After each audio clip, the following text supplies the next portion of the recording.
काश्मीरचा जो प्रश्न आहे हा आपल्यापैकी अनेकांना फार पेचाचा वाटलेला आहे आणि सगळ्यात दुर्दैव हे आहे की आपल्यामधला सुशिक्षितांचा वर्ग हा प्रश्न समजून घेण्यापेक्षा या प्रश्नासाठी कोणाला तरी जबाबदार धरून शिव्या देण्यामध्ये धन्यता मानणार आहे. काश्मीरच्या प्रश्नाचा आरंभ हा देशाच्या फाळणीच्या आरंभाशी सुरू होतो. भारत आणि पाकिस्तान वेगळे झाले आणि ते धर्माच्या नावावर वेगळे झाले. आज आपल्या देशात जे काश्मीर आहे ते नेहरूंच्या मुळे आहे हे आपण लक्षात घेतलं पाहिजे आणि नेहरूंचे उपकार मानले पाहिजे. त्यामुळं नेहरू राष्ट्रीय राजकारणाच्या पातळीवर एकटे होते. ते एकटे असताना त्यांनी हा निर्णय घेतला आणि 148 देश आपल्या मागे आणले आणि नुसते आणले नाहीत, थेट इंदिरा गांधी प्रधानमंत्री असेपर्यंत ते 148 देश भारतासोबत होते. आणि सगळ्यात महत्वाची गोष्ट म्हणजे या 148 देशामध्ये 26 देश मुस्लिम होते. काश्मीरातले मुसलमान जे मुसलमान झाले ते मुसलमान धर्मामधल्या सुफी संतांच्या उपदेशामुळे मुसलमान झाले. ते संतांच्या उपदेशामुळे झालेले मुसलमान आहेत. आमच्याकडचं दुर्दैव असं आहे की इतिहास न वाचता इतिहासावर अधिकारवाणीनं बोलणारे लोक आमच्यात फार आहेत. अरे शिवाजीचे सेनापती होते ना मुसलमान आणि औरंगजेबाचे सेनापती हिंदू होते ना. कधीतरी तो विचार करा. आम्ही हिंदू पण हिंदुत्वही मला समजू शकते एकदा, कारण ती वृत्ती आहे, पण हिंदुत्ववाद नाही समजत. हे हिंदुत्ववाद म्हणून आपण हा सगळं जगाला वैरी करून घेत आहोत ना. कधीतरी तुम्ही आम्ही सगळ्यांनी हे समजून घेतलं पाहिजे की धर्मापेक्षा राष्ट्र मोठं असते. धर्मापेक्षा राष्ट्र मोठं असते आणि राष्ट्रापेक्षाही माणुसकी मोठी असते. आम्ही दलितांचे आहोत का? आम्ही आंबेडकरांना आपला नेता मानलं का? स्पष्ट आहे. आंबेडकरांना नेता मानलं का? आम्ही मौलाना नेता मानलं का? आपलं देशभक्त होते ना, ज्ञानी होते, विद्वान होते, का नाही मानलं? आपल्यापैकी सगळ्यांच्या मनामध्ये थोडाफार जातीयवाद आहे. आम्ही आमचे नेते निवडताना सुद्धा आपल्या जातीचे नेते निवडतो.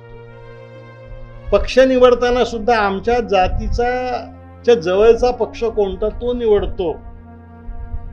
पक्ष नेते हे जर असे निवडले जात असतील तर 80% तुम्ही म्हणता तेही आता एक नाहीत. काश्मीरच्या इतिहासाबद्दल मी जे प्रश्न स्वतःच्या डोक्यात आणि डायरीमध्ये सुद्धा लिहिले होते त्यांची, आणि मला वाटतं आपल्या मित्रांच्या डोक्याच्या मनात सुद्धा जी प्रश्न होती त्यांची उत्तरं आपल्याला मिळालेली आहेत.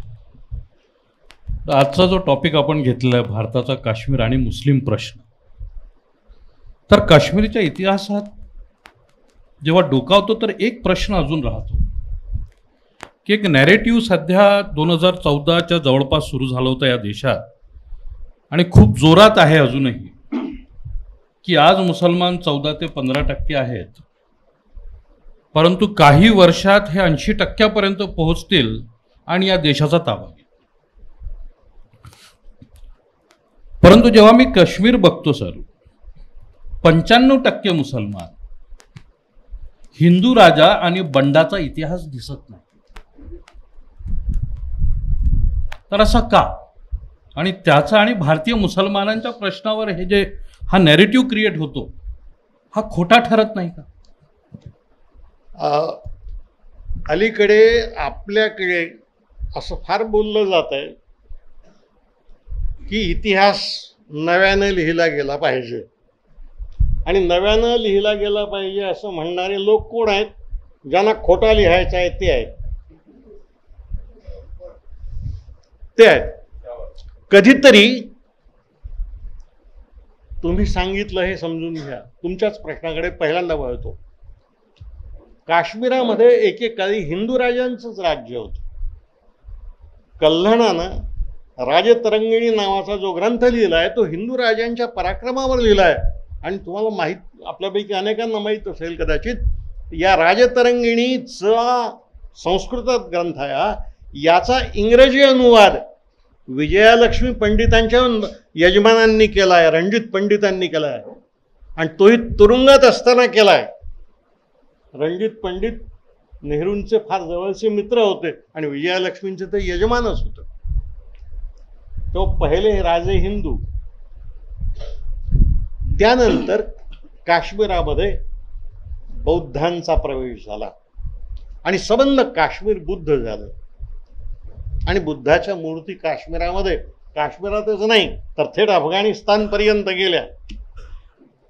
तालिबानांनी परवा तोफा डागून बामियान बुद्धाच्या ज्या मूर्ती तोडल्या त्या अशाच तोडल्या का? त्या मूर्ती उभ्या कोणी केल्या? त्या बौद्धांनी केल्या.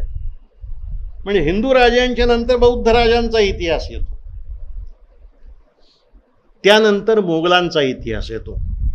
पण या ठिकाणी भारतातल्या इतर भागातले मुसलमान आणि काश्मीरातले मुसलमान यांच्यातल्या वृत्तीतला फरक समजून घेतला पाहिजे. तो फरक असा आहे की कदाचित बाकीच्या भारतातले बरेच मुसलमान सक्तीनं मुसलमान झाले असतील धर्मांतर करून. काश्मीरातले मुसलमान सक्तीनं मुसलमान झाले नाहीत. काश्मीरातले मुसलमान जे मुसलमान झाले ते मुसलमान धर्मामधल्या सुफी संतांच्या उपदेशामुळे मुसलमान झाले. ते संतांच्या उपदेशामुळे झालेले मुसलमान आहेत, ते तलवारीच्या धाकानं झालेले नाहीत. मी तलवारीच्या धाकानं झालेल्या थोर पुरुषांची नावं सांगू शकतो, पण जाऊ द्या, कशाला त्यांचे, तो आताचा विषय नाही. जे सुफी संत आणि सुफी संत आणि आपले मराठी संत यांच्यात काही फरक नाही आहे. सुफी संतांचे ग्रंथ जर आपण वाचले तर ज्ञानेश्वर आणि तुकारामांच्या फार जवळ जाणारे ते ग्रंथ आहेत.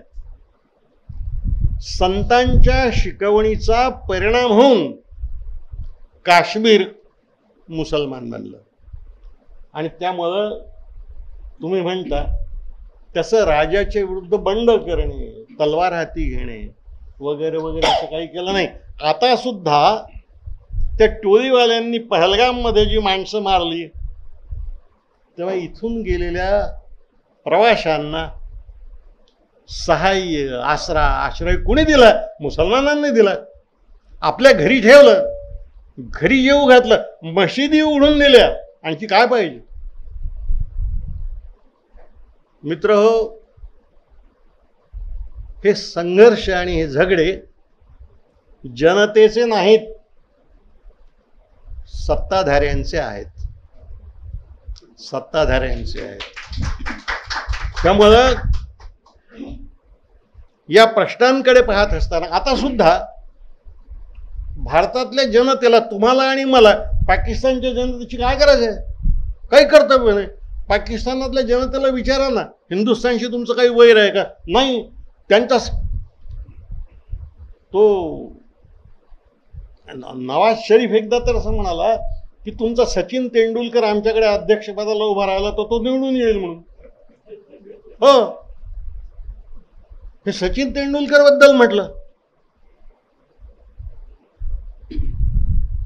जनतेच्या बाबतीत तुम्ही आपली अडचण काय होतोय? मी सुद्धा राज्यशास्त्राचा प्राध्यापक आहे. आमचं सारं लक्ष सत्तेवर असतं. मोदी, अरे 31%च मतं आहेत ना, 69% विरोधात आहेत ना, ती कुणी आहेत की नाही? ते कुणी आहेत की नाही? म्हणजे 51% लोक 49%पेक्षा शहाणे असतात असं काही गणित आहे का? काय शहाणपणाला गणित नसते. मधुलिमय एकदा म्हणाले की 1 man with truth is majority. 1 man with truth is majority. एकटा माणूस असेल पण तो मूल्यांसाठी उभा राहत असेल तर तो बहुमत आहे. तुला विचारायचं आत्ता काश्मीरमध्ये दहशतवाद्यांनी जो हल्ला केला, मला वाटते 22 एप्रिलला, आणि त्यात त्यांनी जे पर्यटक गेले होते त्यांना त्यांचा धर्म विचारून त्यांची हत्या केली, असं सरकार सांगते. हा, अधिकृत ज्या वार्ता संस्था आहेत त्यांचं मांडलं तर मी असं म्हणू शकतो. तर मला असं वाटतं की त्यांना पर्यटक किंवा नागरिक मारायचे नव्हते, तर एका विशिष्ट धर्माला त्यांनी लक्ष केलं, हिंदू धर्माला लक्ष केलं. याचा अर्थ असा आहे की ज्याला आपण राष्ट्र म्हणतो ते राष्ट्र समावेशक असतं, ज्याच्यामध्ये वंश, धर्म, भाषा सगळ्यांचे लोक असतात. हे सगळे गुण्यागोविंदाने राहतात, त्याला आपण राष्ट्र म्हणतो. परंतु दहशतवाद्यांनी एका विशिष्ट धर्माच्या किंवा हिंदू धर्माच्या लोकांना जे लक्ष केलं, याचा अर्थ ते एका राष्ट्रामध्ये 2 राष्ट्र आहेत असं मानतात, धर्माचं राष्ट्र आहे असं मानतात. आणि त्याला तुमच्या राज्यशास्त्रामध्ये द्विराष्ट्र सिद्धांत म्हणतात. हा द्विराष्ट्र सिद्धांत स्वातंत्र्याच्या आधी सुद्धा होता, कारण काही संघटनांनी तेव्हाही भारत हे हिंदू राष्ट्र झालं पाहिजे अशी मागणी केली होती, आणि नंतरच्याही काळात तो प्रभावी राहिला. ह्या द्विराष्ट्राबद्दल, सिद्धांताबद्दल, आणि हा जो राष्ट्रवाद आहे ज्याला आपण अतिरेकी राष्ट्रवाद म्हणूया, जो धर्माने प्रेरित असतो, ह्याच्याबद्दल काश्मीरच्या आणि भारतीय मुस्लिमांच्या संदर्भात आम्हाला जरा माहिती दे. पहिली गोष्ट अशी आहे की राष्ट्र आणि धर्म यांचा काहीही संबंध नाही. फार स्पष्ट आहे, न आवडणारा आहे, पण खरं आहे. आणि आपल्याकडे प्लेटोचं एक वाक्य आहे की जो खरं बोलतो ना त्याचाच सगळे तिरस्कार करतात. खरं हे आहे, जोसेफ मॅझिनी नावाचा इटलीचा स्वातंत्र्य योद्धा होता. त्यांनी त्याच्या काळामध्ये राष्ट्राची व्याख्या अशी केली की एक धर्म, एक भाषा, एक संस्कृती, एक प्रदेश, एक जीवन पद्धती ज्यांची असेल त्यांचं राष्ट्र होते. आता ही व्याख्या आज जर घेतली ती या व्याख्येत जगातला एकही देश बसत नाही. सगळ्या देशांमध्ये भिन्न भाषा आहेत, भिन्न जीवन पद्धती आहे, संस्कृती आहेत, बसत नाही ना. हिंदुस्थानही बसत नाही, पाकिस्तानही बसत नाही. एक द्विराष्ट्रवादासंबंधी तुम्ही जे बोललात त्याही बाबतीत सांगितलं पाहिजे. द्विराष्ट्रवादाची भूमिका कुणी कुणी घेतली? इस्लाममध्ये शाह वलीउल्ला नावाचा संत झाला 18व्या शतकामध्ये. तो म्हणाला की एका म्यानात 2 तलवारी राहू शकत नाहीत, त्याप्रमाणे हिंदू आणि मुसलमान एकत्र राहू शकत नाही. तो मेला पुढे. ही भूमिका पुढे सय्यद अहमद, शेख सर सय्यद अहमद, जे अलीगड विद्यापीठाचे संस्थापक आहेत, त्यांनीही घेतली. ही मुसलमानांमध्ये यांनी घेतली. आपल्याकडे सावरकरांनी घेतली. सावरकर द्विराष्ट्रवादी होते ना. हिंदू राष्ट्र हा का प्रकार आहे की संघ हिंदू राष्ट्र म्हणतो ना. संघाचा नेता आमच्या गावचा असल्यामुळे जरा मी सौम्य भाषेत बोलतो. पण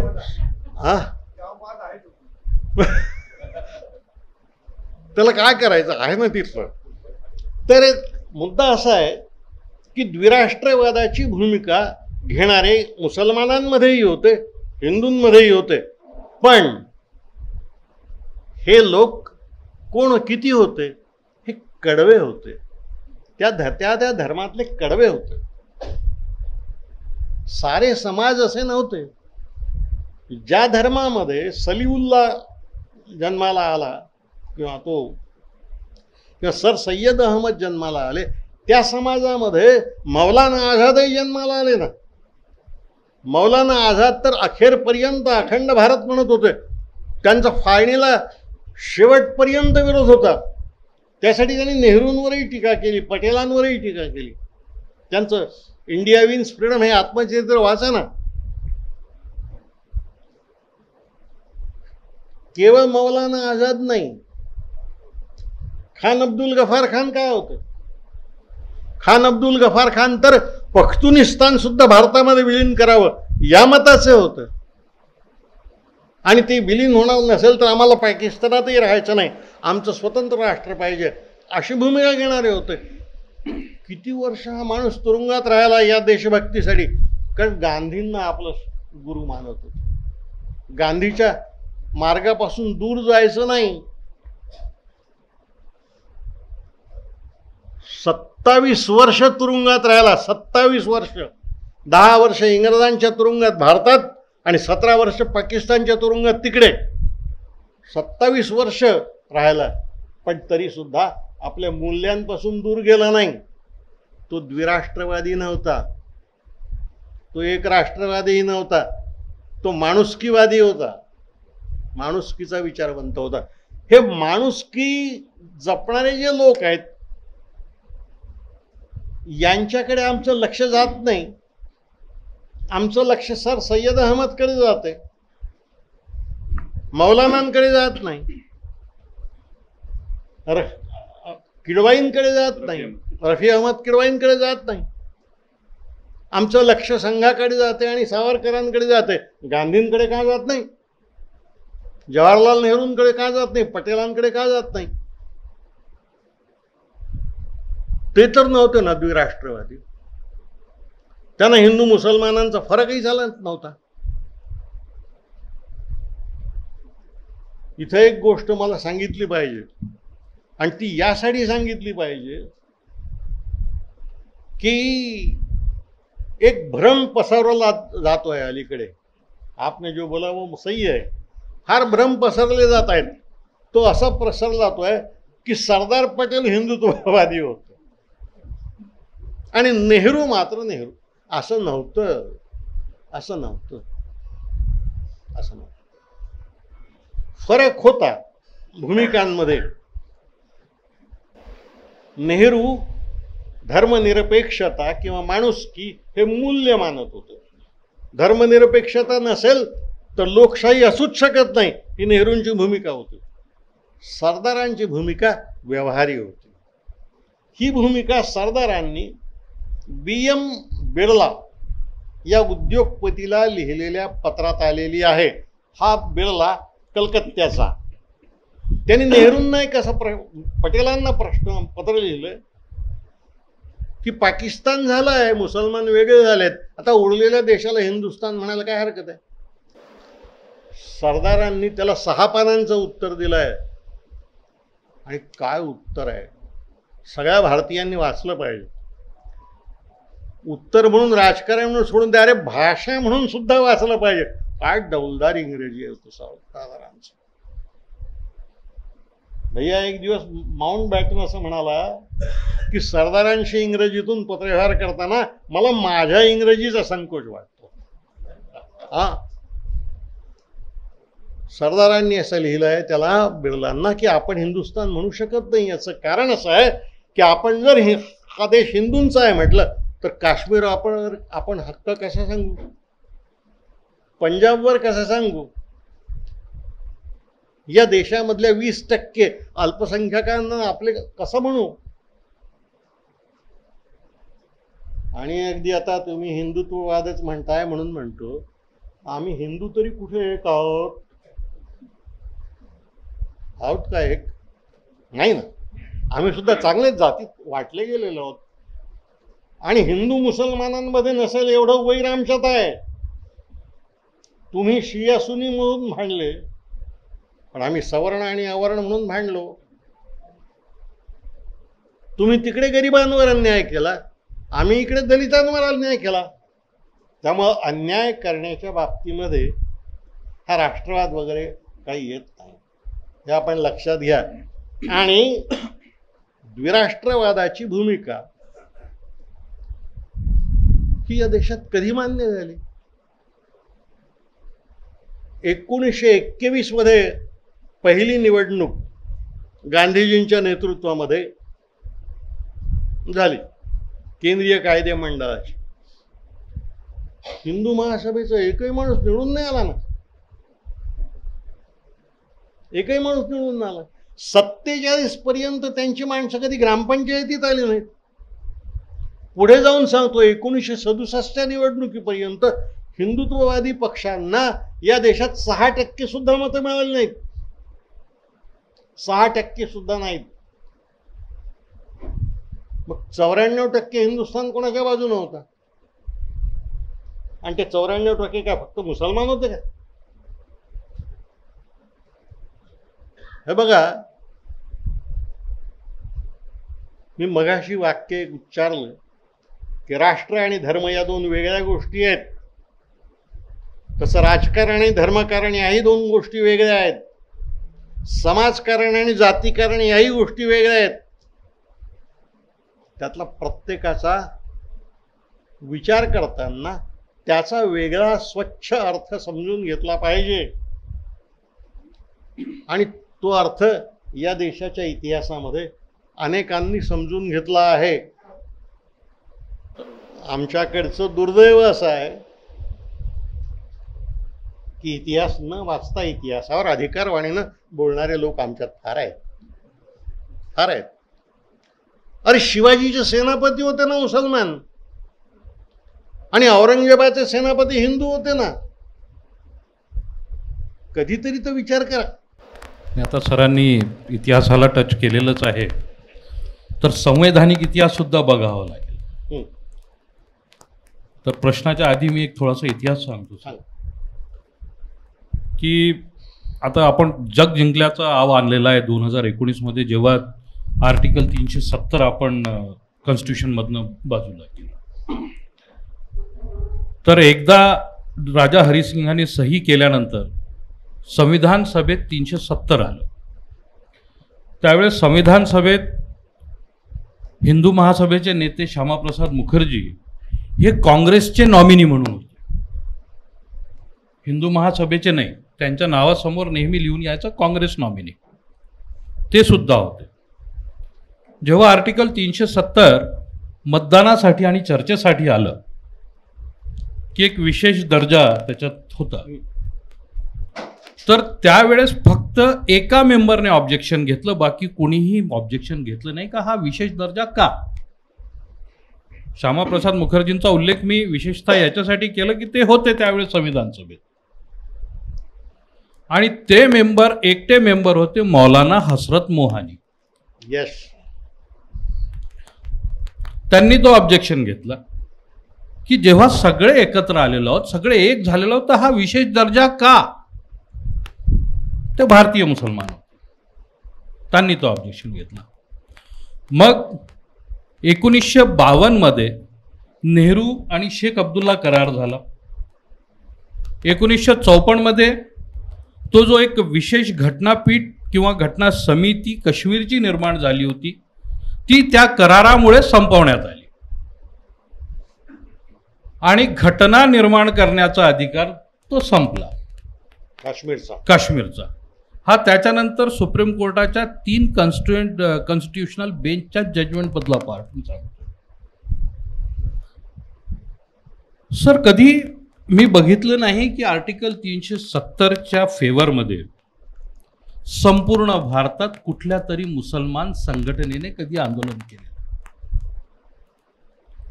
मी कधीही बघितलं नाही की आर्टिकल 370 प्रमाणे कुठलेही अधिकार कुठल्या तरी मुसलमानाने संपूर्ण भारतात मागितले. परंतु आता एक इतरीकरण ज्याला आपण म्हणू, अदरायझेशन ऑफ मुस्लिम्स, हा जो प्रकार पक्का झालेला आहे भारतात, की मुसलमानांना अदर म्हणून ट्रीट करायचं, जसं जर्मनीमध्ये ज्यूंना अदर ट्रीट करायचं. तर हा जो प्रकार झालेला आहे त्याच्यात आर्टिकल 370ला एक हत्यार म्हणून वापरण्यात आले. तर खरंच आर्टिकल 370चा काश्मीरच्या मुसलमानांना तरी काही फायदा झाला का, किंवा त्याला कधीतरी भारतीय मुसलमानांनी सपोर्ट केला का? 370वे कलम हे जे काश्मीरला विशेष दर्जा देणारं कलम आहे, या कलमाची मागणी किंवा अशा स्वरूपाची वेगळ्या दर्जाची मागणी काश्मीरच्या मुसलमानांनी केली नाही. ती हरिसिंगांनी केली. हरिसिंगांनी केली. फार महत्वाचं. आमचं राज्य आम्ही विलीन करतो पण आम्हाला विशेष दर्जा द्या, ही हरिसिंगांनी मागणी केली. आणि हरिसिंग हिंदू होता. सामिलीकरणाच्या जाहीरनाम्याच्या वेळी नेहरू फार सावध होते, लोकशाहीवादी होते.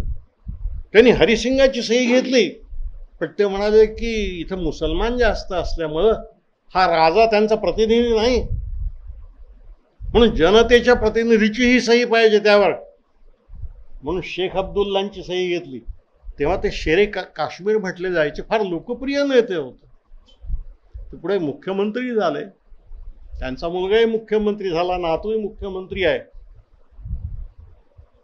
तो जनता नव्हती विरोधात. या कलमाची मागणी का, ही हरिसिंगाची मागणी आहे. आणि तुम्ही बरं झालं हे सांगून टाकलं की श्यामाप्रसाद मुखर्जींनी नाही मागणी केली, ती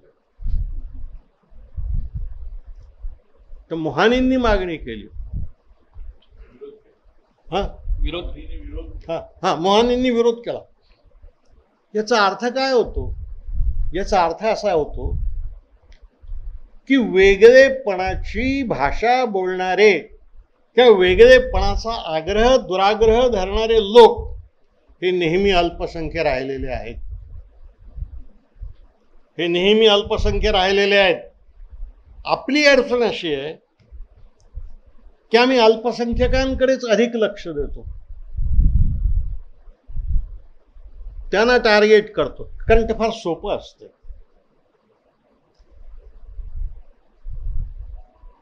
फिरोजभाई, राजकारणामध्ये प्रेमापेक्षा सौहार्दापेक्षा अधिक सामर्थ्यवान अशी जर कोणती भावना असेल तर ती द्वेषाची आहे. प्रेम करून माणसं मिळवायला फार वेळ लागतो, द्वेष करून तोडायला काही लागत नाही. एका क्षणात माणसं तोडता येतात. त्यामुळं द्वेषाचं राजकारण करणारे आणि प्रेमाचं राजकारण करणारे, सर्व धर्म समभाव म्हणणारे आणि एका धर्माचं राष्ट्र म्हणणारे हे समजून घेतलं पाहिजे. आजच्या घटकेला या जगात फक्त 2 देश असे आहेत की जे स्वतःला धर्मराष्ट्र म्हणतात. त्या 2 देशही नाहीत, एकच, तो म्हणजे इस्रायल आणि मुस्लिम राष्ट्र आहेत काही. बाकी या जगातला एकही देश स्वतःला धर्मराष्ट्र म्हणवत नाही. या देशामध्ये 149 देशांमध्ये ख्रिश्चन बहुसंख्य आहेत, पण ते सगळे स्वतःला सेक्युलर म्हणवतात.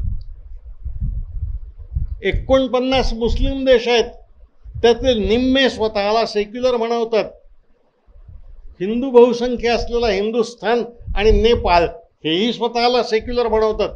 परवापर्यंत नेपाळचे लोक हिंदू राष्ट्र म्हणत होते, आता ते सुद्धा सेक्युलर म्हणतात. त्यामुळे जगामध्ये बहुसंख्येत आहेत कोण? धर्मवादी आहेत का सेक्युलर आहेत? माझं मत असं आहे की सेक्युलरच धर्म. तुम्हाला माहिती आहे का, एक आकडा सांगतो. या जगामध्ये ख्रिश्चनांची संख्या 250 कोटी, मुसलमानांची संख्या 250 कोटी, हिंदूंची संख्या 94 कोटी आणि सेक्युलरिस्टांची संख्या 114 कोटी. हिंदूंपेक्षा जास्त आहेत ना सेक्युलर. म्हणजे सेक्युलर हा जगात सर्वात अधिक वेगानं वाढणारा धर्म आहे. काही लोक अलीकडे म्हणायला लागले की इस्लाम वाढतो. नाही, इस्लाम वाढत नाहीये. सेक्युलरिझमची कल्पना आली केव्हा? 19व्या शतकामध्ये जॉन होलियोकनी आणली.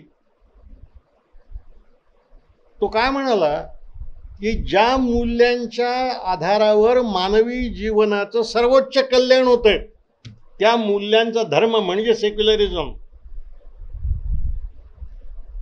म्हणजे थोडक्यात नीती धर्म म्हणजे सेक्युलरिझम. ही कल्पना होलियोकने मांडली, ती नेहरूंनी स्वीकारली, आपल्या देशाने स्वीकारली, आता ती जगाने स्वीकारली. 200 वर्षामध्ये सेक्युलरिस्टांची संख्या जर हिंदूंच्या पुढेच गेली असेल तर वेगानं वाढणारे कोण आहेत? सेक्युलरिस्टच वाढत आहेत. इस्लाम आधीच इस्लाम पूर्वीही वाढलेला होता, ख्रिश्चन पूर्वीही वाढलेले होते. यस. तर 370 1954 नंतर मुळात त्याचं महत्त्व संपलेलं होतं, कारण आपण टॅक्सेशन तिथे आपले लॉज अप्लिकेबल केले, आपण आपले दुसरे जे विशेषतः पंतप्रधान वगैरे सगळं संपवलं. संविधानात एक स्कीम आहे, शेड्यूल 7 मध्ये 3 लिस्ट दिलेल्या आहेत.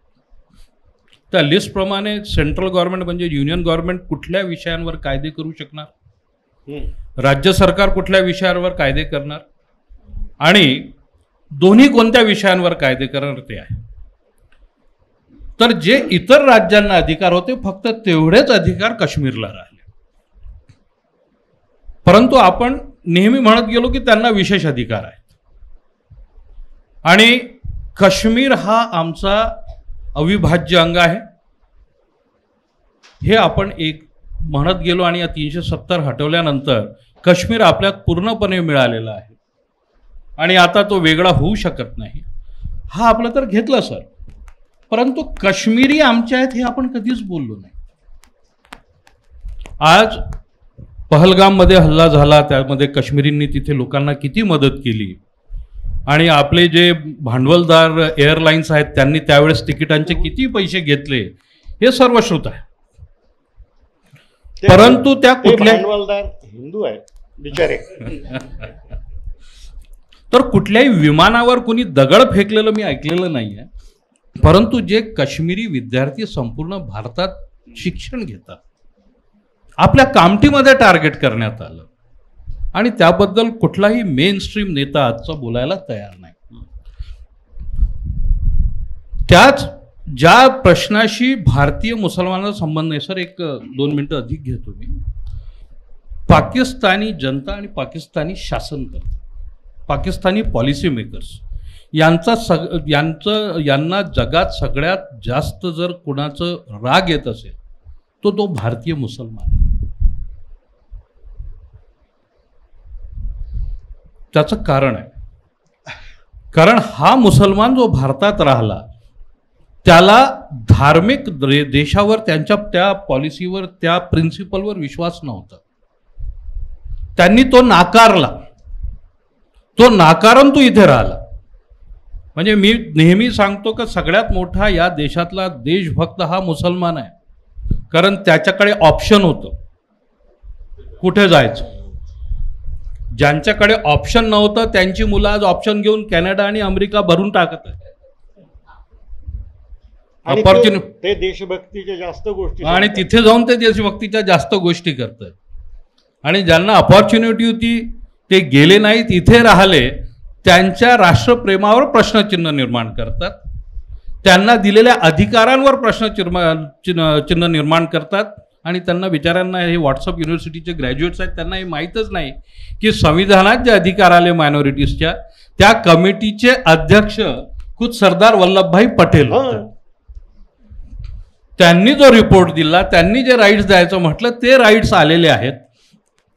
आणि पुन्हा सांगतो, श्यामाप्रसाद मुखर्जींनी एप्रिल 1947 मध्ये एक मेमोरंडम दिला होता संविधान सभेला. त्याच्यात ते म्हणाले होते की मुसलमानांना रिझर्वेशन देणं फार आवश्यक आहे, मुसलमानांना राजकीय रिझर्वेशन देणं सुद्धा आवश्यक आहे. 14 किंवा 17 एप्रिलचं त्यांचं मेमोरंडम आहे कॉन्स्टिट्यूशन. तर सर, जेव्हा आपण हे म्हणत नाही की काश्मीरी आमचे आहेत तर आम्हाला काय अधिकार होतो काश्मीर आमचा आहे म्हणण्याचा. आणि दुसरं, काश्मीर प्रश्नामुळे संपूर्ण मुसलमानांना पुन्हा कटघऱ्यात उभं करणं ही कुठली राष्ट्रभक्ती? आज मुसलमानांचं इकॉनॉमिक तुम्ही बहिष्कार करण्याच्या गोष्टी करताय काश्मीरमध्ये. आज मुसलमानांना घरं मिळण्यात प्रॉब्लेम होतात, असं सर्रास तक्रारी येतात. घेटोआयझेशन त्याच्यामुळे होत चाललेलं आहे. याच्यामुळे आज सोशल बायकॉट सारखी परिस्थिती निर्माण झालेली आहे. याच्यात त्यांना जस्टिस मिळायला वेळ लागतात. बरोबर. आपण बघतोय, तुम्ही म्हणजे मी कोर्टात आहोत, परंतु आज जर दिल्ली दंग्यांचे आरोपी ज्यांना आपण म्हणतो किंवा इतरही प्रश्नांची, किंवा नागपूरमध्ये जो दंगा झाला, दंगा नेहमी 2 धर्मात होत असतो असं आम्हाला समजतं. तर बघा आज नागपूरमध्ये किती मुसलमान आतमध्ये आहेत आणि किती हिंदू आतमध्ये आहेत. तर एकही हिंदू आतमध्ये नाही, जीव गेलेला मुसलमानांचा. तर काश्मीरमध्ये जेव्हा मुसलमानांनी कधीच काश्मीरच्या अलगाववादाला सपोर्ट केल्याचं ऐकवण्यात नाही, कुठल्याही मुसलमान भारतीय लेखकाचा त्याच्यावर एक लेख नाही, तर अशा वेळेस संपूर्ण समाजाला आरोपी करतो. तर फिरदौस भाई, आपल्या सगळ्या ज्ञानी माणसांचा एक अतिशय चांगला अवगुण असा आहे की एका माणसाच्या अपराधासाठी ते सगळ्या समाजाला अपराधी ठरवतात. गोडसेने गांधींचा खून केला म्हणून देशातले सगळे ब्राह्मण वाईट आहेत का? आंबेडकर थोर आहेत म्हणून सगळे दलित थोर आहेत का? फार स्पष्ट आहे, न आवडणार आहे, पण कधीतरी समजून घेतलं पाहिजे. जगातला, तुम्ही वकील आहात, जगातला कोणताही कायदा बापाच्या अपराधाची शिक्षा मुलाला देत नाही, नाही देत. पण आपल्या इथं आपली मानसिकता अशी आहे की एका माणसाच्या अपराधासाठी त्याच्या समाजाला आम्ही गुन्हेगार करतो आणि कळघऱ्यात उभं करतो. ही जी मानसिकता आहे, ही मानसिकता धार्मिक असण्यापेक्षा राजकीय अधिक आहे. आता ही राजकीय कशी आहे? आणि तुम्ही जी उदाहरणं सांगितली त्याला आणखी बळ देणारी 2-3 आणखी उदाहरणे मी सांगतो. या देशामध्ये मुसलमानांचा पहिला हल्ला 712 मध्ये झाला. 612 मध्ये इस्लामची स्थापना झाली. 100 वर्षांनी पहिला हल्ला झाला, पण ते सिंधपर्यंत चाले. 13व्या-14व्या शतकामध्ये दिल्लीत अल्तमशाची गादी आली. तो पहिला बादशाह होता, गुलाम वंचित.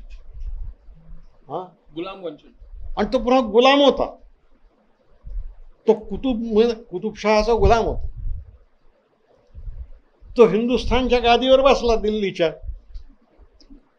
त्यावेळी मुसलमान धर्माचे धर्मगुरू शेख नुरुद्दीन मुबारक हे त्यांचं नाव, हे त्याच्याकडे गेले आणि त्याला म्हणाले की हदीसमध्ये अशी आज्ञा आहे की मुसलमान राजाच्या राज्यामध्ये फक्त मुसलमानांनीच राहिलं पाहिजे.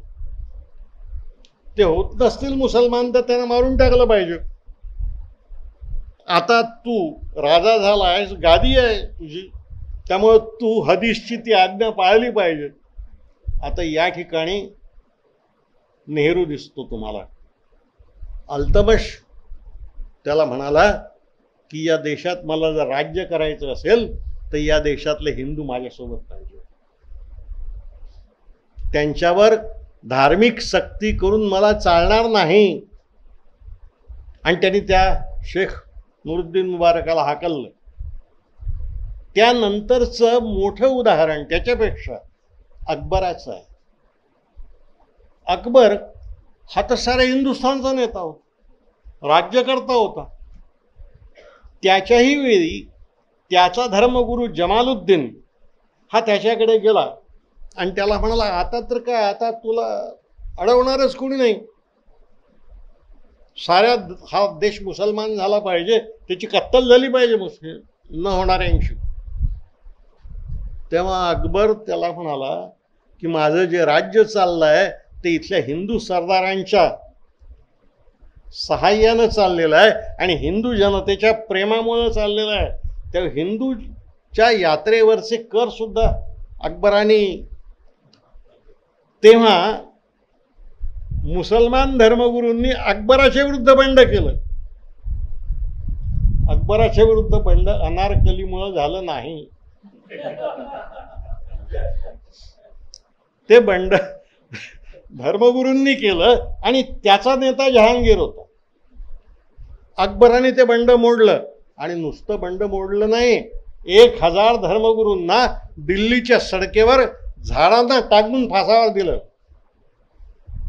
हे लक्षात घ्या. हे कुणी सांगत नाही हो आपल्याकडे, हे कुणी सांगत नाही.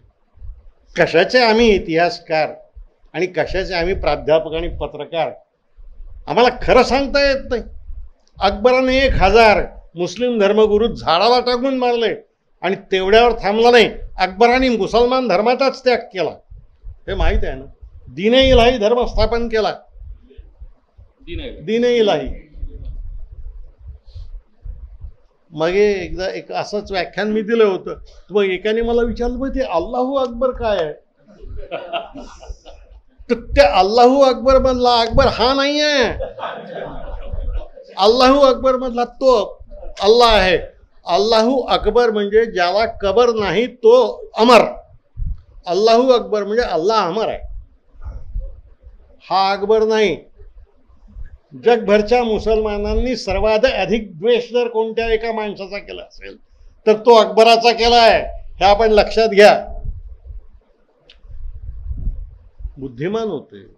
शिवाजी राजाचे सेनापती मुसलमान होते. त्याच्या तोफखान्याचा प्रमुख मुसलमान होता. महाराणा प्रतापाचा सेनापती मुसलमान होता. किती नावं घ्यायची. नेहरूंचा, जवाहरलाल नेहरूंनी हे लिहिलंय की आम्ही नेहरूंचे, गांधीजींचे सर्वात जवळचे शिष्य होतो, पण आम्हा सगळ्यांमधला सर्वात थोर शिष्य जर कोण असेल तर तो खान अब्दुल गवार खान होता. अरे काही आपण विचार करणार की नाही. मी अविचारी माणसांशी बोलत नाही कारण त्यांच्याशी बोलण्यात काही अर्थ नसतो. ते दगडाशी बोलण्यासारखे असते. दगडाशी बोलण्यासारखं असते. म्हणून मी वादी माणसांशी फारसं बोलत नाही. वादी माणसांशी बोलत नाही याचं कारण असं आहे की त्यांनी ते आंधळेपणाने स्वीकारलेलं असते. जम्मू काश्मीर बाहेरील लोकांना स्थावर मालमत्ता म्हणजे जमीन, घर विकत घेण्याचा अधिकार नाकारला होता. डेमोग्राफी बदलू न देणे म्हणजे हिंदू मुस्लिम लोकसंख्येचे प्रमाण बदलू न देणे हा त्याचा उद्देश होता ना. आपल्या लोकांना काश्मीरात जमिनी विकत घेण्याचा अधिकार नाही हे मान्य आहे. गडचिरोली जिल्ह्यात विकत घेता येते काय? गडचिरोली जिल्ह्यात आपल्याला जमिनी विकत घेता येतात काय? बस्तरमध्ये घेता येतात काय? मणिपूर, मिझोरम यात आपल्याला जमिनी विकत घेता येतात काय?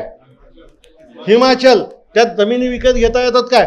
हा लोकसंख्येच्या विभाजनाचा प्रश्न नाही.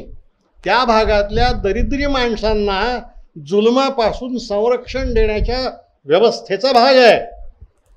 मुसलमानांचा समाज काश्मीरातला किती दरिद्री आहे याची आपल्याला कल्पना नाही आहे. मी तुम्हाला एक उदाहरण सांगतो.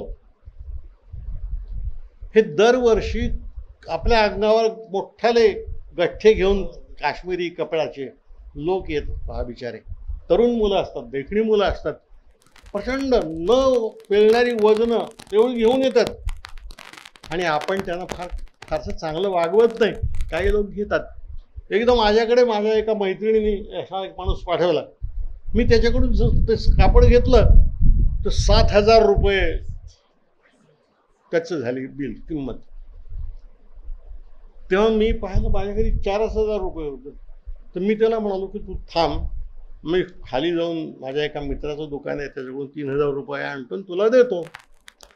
तर तो काय म्हणाला मला तरुण, तो म्हणला रहने दो ना साहब, अगले साल आएंगे तो ले लेंगे. तर मी म्हणालो कि लेकिन अगले साल आप आओगे तो मैं रहूंगा, ये किसने बताया आपको? तर त्यावर तो जे पुढे म्हणाला ते मी कधीही विसरणार नाही. तो म्हणाला, साहब नहीं मिले तो नहीं मिले, फिर भी वापिस जाके भी तो भूखे ही मरना है ना. बोले इतकं दारिद्र्य आहे.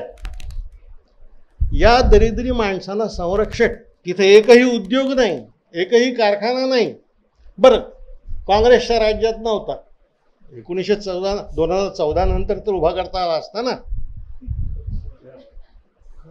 हा, उद्योग उभा करता आला असता ना, काही गृहोद्योग उभा करता आले असते, नसते आले श्रीमंत उद्योग. गृहोद्योग उभे कर, रेल्वे लाईन नाही ना,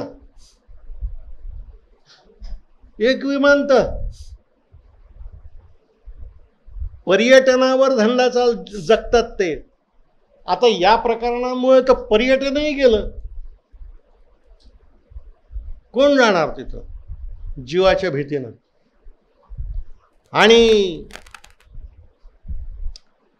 मला काश्मीरचं जाई,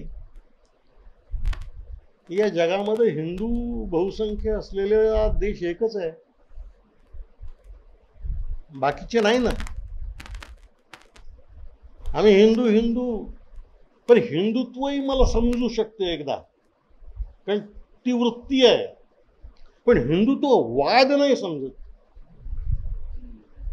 हे हिंदुत्ववाद म्हणून आपण हा सण जगाला वैरी करून घेत आहोत ना, जगाला वैरी करून घेत आहोत. नेहरूंच्या मागे 148 देश होते. मित्र, मी कोणालाही दुखवत नाही, मला राजकारण नाही सांगायचं आहे. नेहरूंच्या मागे 148 देश होते. आज आपल्याला एकही मित्र नाही ना जगात.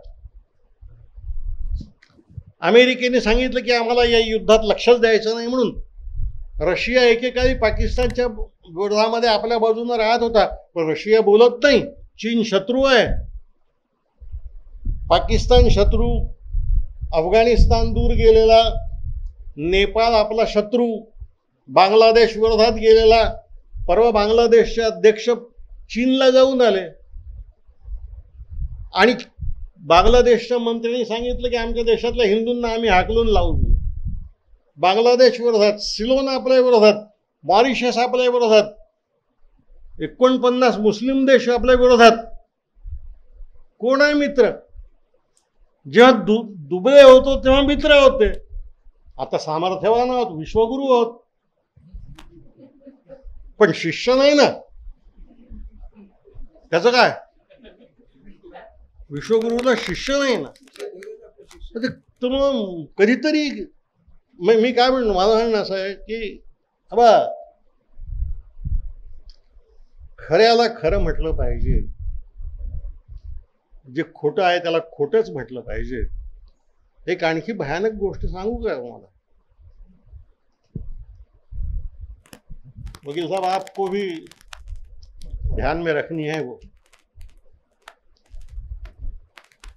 काही वर्षांपूर्वी छत्तीसगडमध्ये नक्षलवाद्यांनी 40 पोलिसांची हत्या केली. पुलगावमध्ये 76 लोकांची हत्या झाली. आता पहलगाममध्ये 27 लोकांची हत्या झाली. या तिन्ही हत्याकांडांच्या वेळी DIG एकच होता, त्याचं नाव नलिन भगत, नलिन प्रभात, हिंदू. मग नक्षलवाद्यांच्या बाजूनही तुम्हीच. पहलगामच्या वेळी तोच आणि आताही तोच. आणि दरवेळी पाकिस्तानचा हल्ला होण्याच्या आधी सैन्य मागे काय घेतलं जातं? आताही घेतलं ना. पहलगामच्या वेळी, पुलवामा गावाच्या वेळी घेतलं होतं. पुलवामाच्या वेळी सैन्य मागे घेतलं होतं, आताही मागे घेतलं. कधीतरी तर लक्षात घ्या की एकच माणूस, दंतेवाड्यालाही DIG, पुलवाम्यालाही तोच DIG आणि पहलगामलाही तोच DIG. त्यामुळं एकच मुसलमान जेलमध्ये गेला असेल आणि बाकीचे थोर पुरुष बाहेर राहिले असतील तर वकील साहेब वाईट वाटून घेऊ नका. ती वृत्ती आहे, राजकारणाची वृत्ती आहे, ती धर्माची वृत्ती नाही. ती धर्माची वृत्ती नाही. कारण खरा धर्म कोणताही असो हा पाप शिकवत नाही, पक्षपात शिकवत नाही, माणुसकी शिकवतो. माणुसकी शिकवतो. जो माणुसकी शिकवत नाही तो धर्मही नाही. 370च्या बद्दल जे काही आपल्याला सांगितलं जातं त्याचा इतिहास असा आहे की ज्यावेळेला जुनागड आणि काश्मीर हे दोन्ही कुठे सामील होतील, जुनागड आणि काश्मीर, जुनागड भारतात सामील होईल असं ठरवलं गेलं कारण तिथे बहुसंख्य हिंदू होते. आणि काश्मीर हा पाकिस्तानमध्ये नॅचरली त्या न्यायाने काश्मीर हा पाकिस्तानमध्ये सामील व्हायला पाहिजे होता कारण तिथे बहुसंख्य मुस्लिम होते. ते होऊ नये हे आपण इन्शुअर केलं. जुनागड पण आपण भारतामध्ये घेतलं आणि काश्मीर पण आपण भारतामध्ये घेतलं. आणि आपण तिथल्या जनतेचं मत घेतलं नाही काश्मीरमधल्या की त्यांना कुठे जायचं आहे. त्याची मागणी नंतर ज्यावेळेला झाली, प्लिबिसाईडची मागणी नंतर अनेक वर्ष होत राहिली, ती पण आपण मान्य केली नाही. त्याच्यामुळे तिथल्या जनतेचं मत आपण न घेता त्यांना आपण भारतामध्ये घेतलं. त्याच्या बदल्यामध्ये आपण त्यांना 370 हे कलम दिलेलं आहे. असं आपण सरळ सरळ जगाला का सांगत नाही? किंवा जे जे काश्मीरच्या या एज्युटेशनच्या विरोधात बोलणारे जे लोक आहेत त्यांना आपण असं का नाही सांगत की त्यांना आपण त्यांच्या इच्छेविरुद्ध भारतामध्ये घेतलेलं आहे, त्याच्यामुळे त्यांना आपण काही स्पेशल कन्सेशन्स दिले आहे. त्याच्यामुळे 370 हे काही तुम्हाला वाटतं त्या पद्धतीने 370 त्या अनुषंगाने आपण पाहण्याची गरज नाही आहे हे आपण पहिलेपासून जनतेला सांगितलं असतं तर आज ही परिस्थिती उद्भवली नसती असं तुम्हाला नाही वाटत? ही एक गैरसमज आपण सांगून टाकला पाहिजे. तो तुमचा आहे असं मी म्हणत नाही, तो बहुतेकांचा आहे, माझाही होता दीर्घकाळापर्यंत. आपण जुनागडमध्ये जनमत घेतलं ना,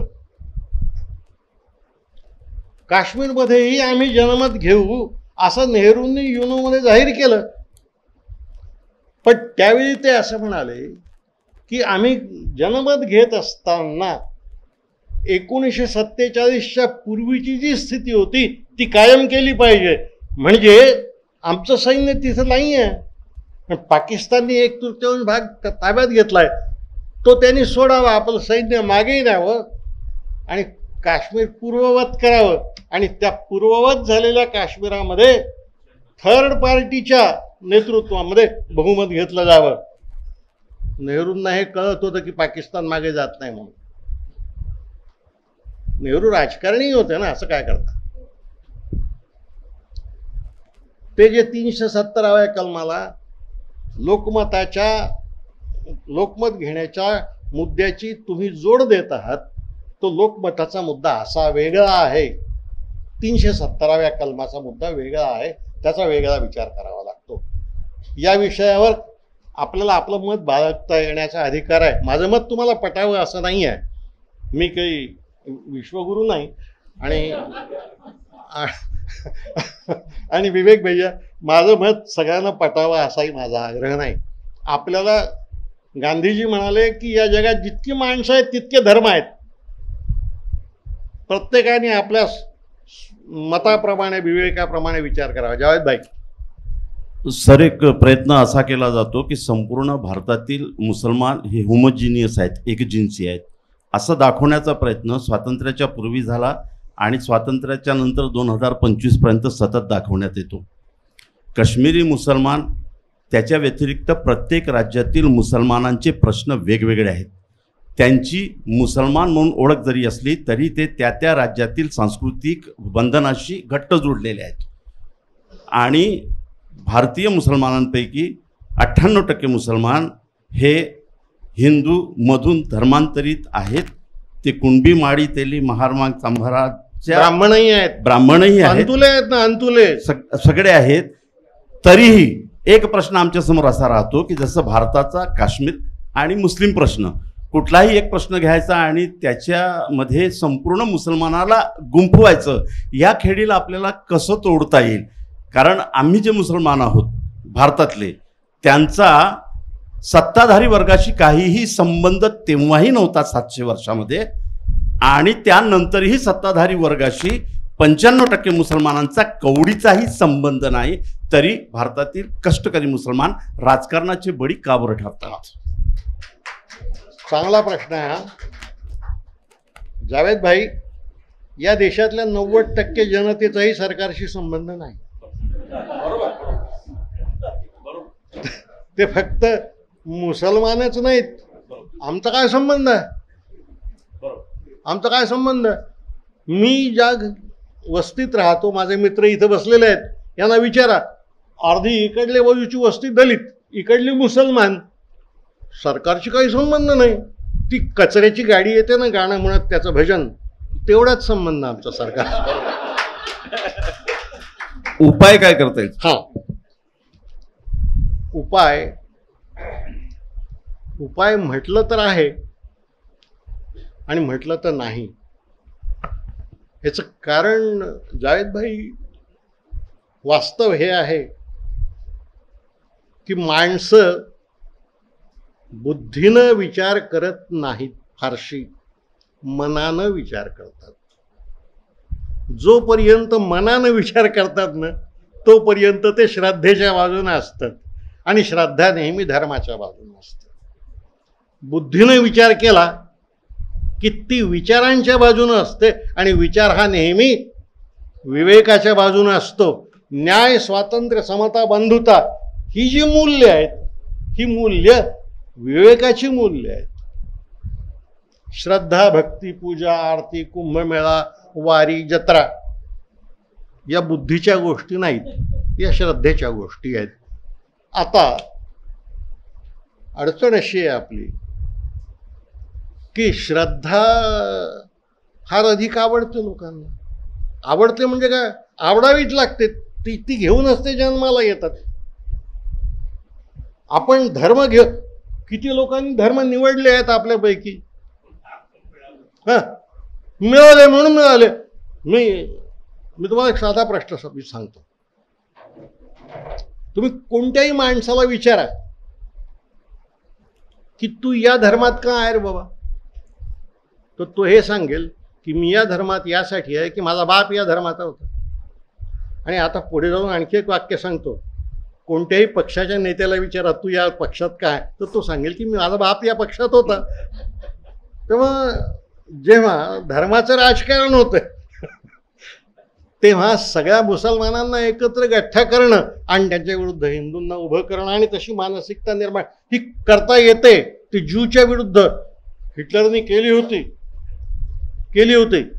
ती या देशात होऊ नये एवढीच आपण प्रार्थना करायची. छोटासा टोकन प्रश्न असा की प्रत्येक बुद्धिवादी, म्हणजे आजपर्यंत मी ज्यांचे लेक्चर्स ऐकलेत, ते मुसलमानांच्या बाबतीत एक मांडणी करतात की हल्ला करून मुसलमान झालेत. आपल्याही त्या वक्तव्यात गेलं की तलवारीच्या भरोशावर काश्मीर सोडून झालेत. वास्तवता असंही आहे की 12व्या शतकानंतरच या देशामध्ये मुस्लिम सत्ताधारी येतात, त्याच्यापूर्वी नाही. स्थापित जे होतात ते. आणि खानेसुमारीनुसार माझं स्वतःचं त्याच्यावर मोठं पुस्तक आहे की हिंदूंनी मुसलमानत्व का स्वीकारलं, त्याच्या 5 आवृत्त्या गेल्या. त्याच्यात मी सिद्ध करून दाखवलं आहे की 12व्या शतकापर्यंत 32% मुसलमान ऑलरेडी भारतात आहेत. शस्त्र आलेलं नाही, मिलिटरी आलेलं नाही, राजकारण नाही. हे 32% मुसलमान 12व्या शतकापर्यंत, 7वें शतक ते 12व्या शतकापर्यंत जे उपस्थित आहेत, या 32 पैकी फक्त 2% सोडलं तर 99% मुसलमान हे कष्टकरी समाजातून आलेले आहेत. त्यांच्या धर्मांतराचा संबंध हा राजकारणाशी नसून सामाजिक प्रबोधनाशी आहे. याचा कोणी हे वास्तव मांडतच नाही. की मंदिर बंदी होतं, शिक्षण बंदी होतं, व्यापार बंदी होतं, अस्पृश्यता होती, हे सगळं मुस्लिम सुपांनी मोडून काढलं आणि म्हणून मुसलमान झाले. एक मिनिट मी तुम्हाला सांगतो. आणि दुसरं सोडतं. आणि शेवटचा बादशाह मुघल बादशाह जेव्हा रंगूनमध्ये मेला तेव्हा टोटल मुसलमानांची संख्या ही फक्त 6% वाढलेली आहे. म्हणजे शस्त्र आल्यानंतर 6% वाढतं, पण शस्त्र न आलं तर 600 वर्षामध्ये 32% मुसलमान होतं. तर इस्लामचा संबंध हा खरंच राजकारणाशी आहे का प्रबोधनाशी आहे, हा महत्वाचा. तुम्ही जे म्हणतात की बहुसंख्य हिंदू एकेकाळी धर्म सोडून मुस्लिममध्ये गेले, याचं कारण आमच्या धर्मामधला जातीयवाद आणि जातीय जुलूम हे आहे. ही गोष्ट डॉक्टर आंबेडकरांनी लिहिलेली आहे. आम्ही ते वाचत नाही. आंबेडकरांनी लिहिली आहे ना ही गोष्ट. ही गांधींनी लिहिली आहे, आंबेडकरांनी लिहिली आहे, फार मोठ्या माणसांनी लिहिली आहे. पण आम्ही मोठ्या माणसांचे ग्रंथ कशाला वाचतो? आम्ही मोठ्या माणसांचे ग्रंथ वाचत नाही. मी सांगू तुम्हाला एक गोष्ट, किती हिंदूंनी वेद वाचले आहेत. लोकमान्य टिळक म्हणाले की वेद वाचून त्यावर श्रद्धा ठेवतो तो हिंदू. माझ्या कल्पनेप्रमाणे सगळा हिंदुस्थान नापास होईल ना या कसोटीवर. तसं जावेद भाई, कुराण तरी किती मुसलमानांनी वाचलाय. मी तुम्हाला सांगतो, मी जेलमध्ये असताना कुराणावर प्रवचनं देत होतो, कारण मी इतकेदा वाचलाय. ते हदीसचे अनेक आवृत्त्या मी वाचल्या. न वाचता जे बोलतात त्यांना आपण जर विचारू आणि अभ्यासू म्हणत असाल तर मग फार वेगळा प्रकार आहे. मुद्दा एवढाच आहे जावेद भाई, कधीतरी तुम्ही आम्ही सगळ्यांनी हे समजून घेतलं पाहिजे की धर्मापेक्षा राष्ट्र मोठं असते. धर्मापेक्षा राष्ट्र मोठं असते आणि राष्ट्रापेक्षाही माणुसकी मोठी असते.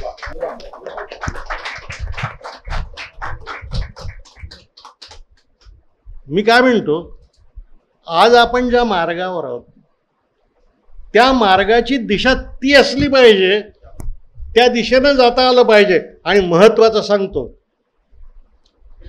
त्या दिशेनं जाणं सोपं नाही. सॉक्रेटिसचा खून होतो, गांधीजीचा खून होतो. मूल्यांसाठी मरण्याची सुद्धा तयारी ठेवावी लागते. एकट्या गांधींनीच मरायचं काय? एकट्या गांधींनीच मरायचं का? एकट्या सॉक्रेटिसनीच मरायचं का? असं तळ हातावर शीर घेऊन लढायला जेव्हा लोक निघतात ना, तेव्हा ते विजयी होत असतात. माणुसकी तेव्हा विजयी होईल. त्या दिशेनं जाण्याची प्रतिज्ञा जर आपण करू शकलो तर त्याच्या एवढं मोठं काहीही नाही. मी सांगतो, ही चर्चा कधीही संपणारी नाही. ती दीर्घकाळ चालणारी आहे. पण याचं एकच उत्तर आहे आणि ते माणुसकी आहे. ते गांधी आहे, सॉक्रेटिस आहे. सर, तुम्हाला काही विचारायचं? नाही, एक जावेद भाईंचा एक प्रश्न होता की याला आपण थांबवायचं कसं.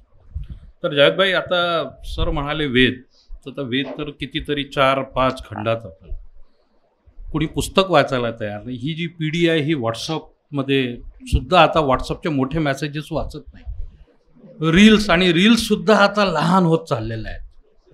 तर आता करायचं काय? तर मी एक लहानसा फॉर्म्युला देत असतो. हल्ली कुणालाही मुसलमानांना बद्दल काही प्रश्न असले किंवा त्यांच्याबद्दल तक्रारी असल्या, मी म्हणतो की बाबा रे, तू एक लिस्ट तयार कर आयुष्याची आपल्या स्वतःच्या, आणि तुझ्यासोबत कुणी कुणी वाईट व्यवहार केला त्या लोकांची लिस्ट तयार कर, आणि त्याच्यात मुसलमान किती आहेत ते मला सांग. बस एवढंच करायचं. एवढं लहानचा फॉर्म्युला. मी सांगू, आपल्या देशामधला सगळ्यात चिडवला गेलेला, डिवचला गेलेला वर्ग कोणता असेल तर शिखांचा आहे. पण मी तुम्हाला सांगतो, शिखांच्या इतके तहजबी आणि नम्र लोक नाही आहेत कोणी. हा एक विचार, ही तहजीबच आली. तहजीब म्हणजेच माणुसकी की नाही? ती म्हणजेच माणुसकी. अकबरामध्ये माणुसकी होती, अल्तमाशामध्ये माणुसकी होती. ज्या औरंगजेबाबद्दल सगळं वाईट बोलतात ना, ठीक आहे, तो धर्मांध होता, क्रूर होता वगैरे, पण उज्जैनचं मंदिर कोणी बांधलं? उज्जैनच्या मंदिराचे पुजारी त्याच्याकडे गेले आणि त्याला म्हणाले की या महाकालाच्या पूजेसाठी तूप मिळत नाही. त्यांनी सुभेदाराला बोलावलं. 1 महिन्याला 1.5 मन तूप या मंदिराला मिळालं पाहिजे आणि त्याला पागोळ्या बांधून दिल्या उत्पन्नासाठी. याचं कारण पुन्हा वेगळं आहे. अर्थात कारण असं आहे की औरंगजेबाला महाकालापासून काही धोका नव्हता, शिवाजीपासून धोका होता. तो राजकारणाचा विचार राजकारण म्हणून करायचा, धर्माचा विचार धर्म म्हणून करायचा. सर, अलीकडच्या काळामध्ये जी टेंडन्सी बदलली, 80-20% जे राजकारण आलं आणि 20%च्या लोकांना काहीच समस्या नाही असं जे गृहीत धरलं गेलं, तर मग उद्या कॉन्स्टिट्यूशन्स आणि कॉन्स्टिट्यूशनचं इम्पॉर्टन्स काय, हा एक प्रश्न. आणि लगतचा प्रश्न, हायपर नॅशनलिझमच्या लेव्हलवर आज आपण पोहोचतो आहे का? आणि हे हायपर नॅशनलिझम किती योग्य राहील उद्या या 80 आणि 20मध्ये, आणि मग कॉन्स्टिट्यूशन्स आपल्याला सोडून द्यावी लागेल का? आणि मग जर नॅशनलिझमच्या बाबतीमध्ये रवींद्रनाथ टागोरचे जर विचार आपण ऐकले तर ते रवींद्रनाथ टागोरचे विचार हायपर नॅशनलिझमला किती कॉन्ट्रॅडिक्ट करतात आहे, ते लोकांसमोर का येत नाही किंवा त्याची मांडणी का केल्या जात नाही? आणि शेवटी सर्वात महत्त्वाचा प्रश्न आहे की माझं हे, माझं ते, इराक माझा, इराण माझा, इस्रायल माझा, आणि मग जर विनोबा भावे म्हणत असेल की सबभूमी गोपालकी आहे, तर आम्ही कुठे आहोत? Thank you sir.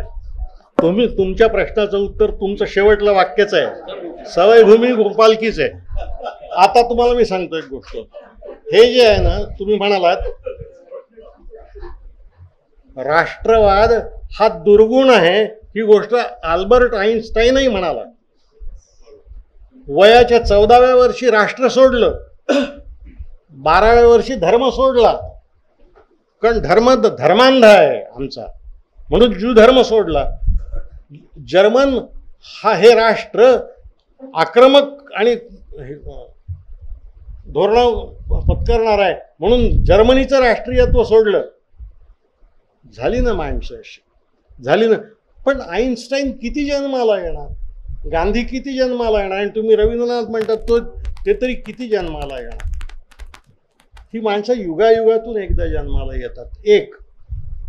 आता तुम्ही दुसरा प्रश्न जो पहिला विचारला तो आहे की 80% 20%.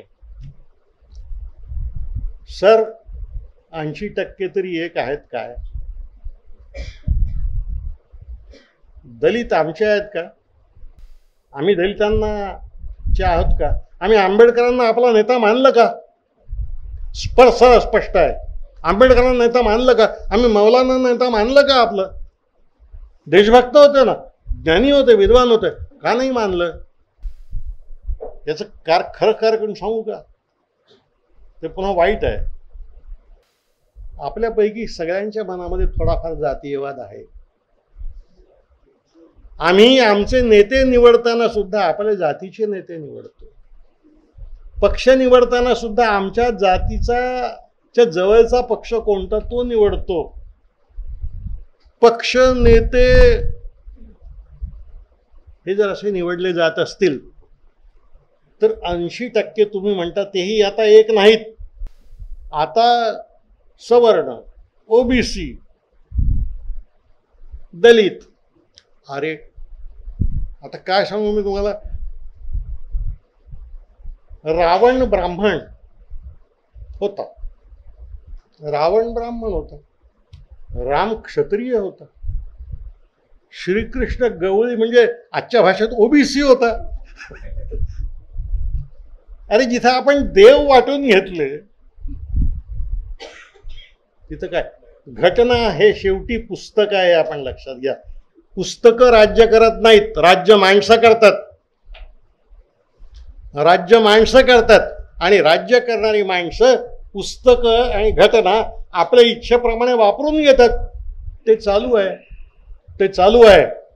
फक्त ते थांबवण्याची क्षमता असणारा संघटित समाज आपल्याला उभा करायचा आहे.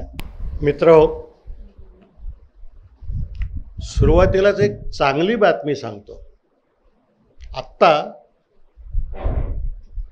या मोबाईलवर एक मेसेज आला की भारत आणि पाकिस्तानमधल्या युद्धाला समाप्ती देण्याची डोनाल्ड ट्रम्पने केलेली विनंती दोन्ही देशांनी मान्य केलेली आहे.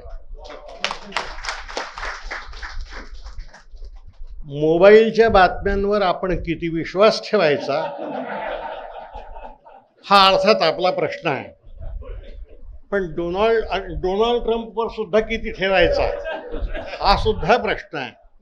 तरी सुद्धा खोटी माणसं सुद्धा कधी कधी चांगलं बोलतात आणि जर ते खरं ठरलं तर ते फार आनंदाचं आहे. म्हणून मी या बातमीचं सुरुवातीला साशंक मनानं स्वागतच करतो. मित्रहो, आजचा विषय काश्मीर आणि भारतातल्या हिंदू मुसलमानांचा प्रश्न असा आहे. खरं तर या देशात हिंदू मुसलमानांचा प्रश्न नाही असं मी मानतो. काश्मीरचा जो प्रश्न आहे त्या प्रश्नाचं स्वरूप एकदा जर आपण पहिल्यांदा लक्षात घेतलं तर मग हिंदू मुस्लिम प्रश्नाचा इतिहासही मला थोडक्यात सांगता येईल. काश्मीरचा जो प्रश्न आहे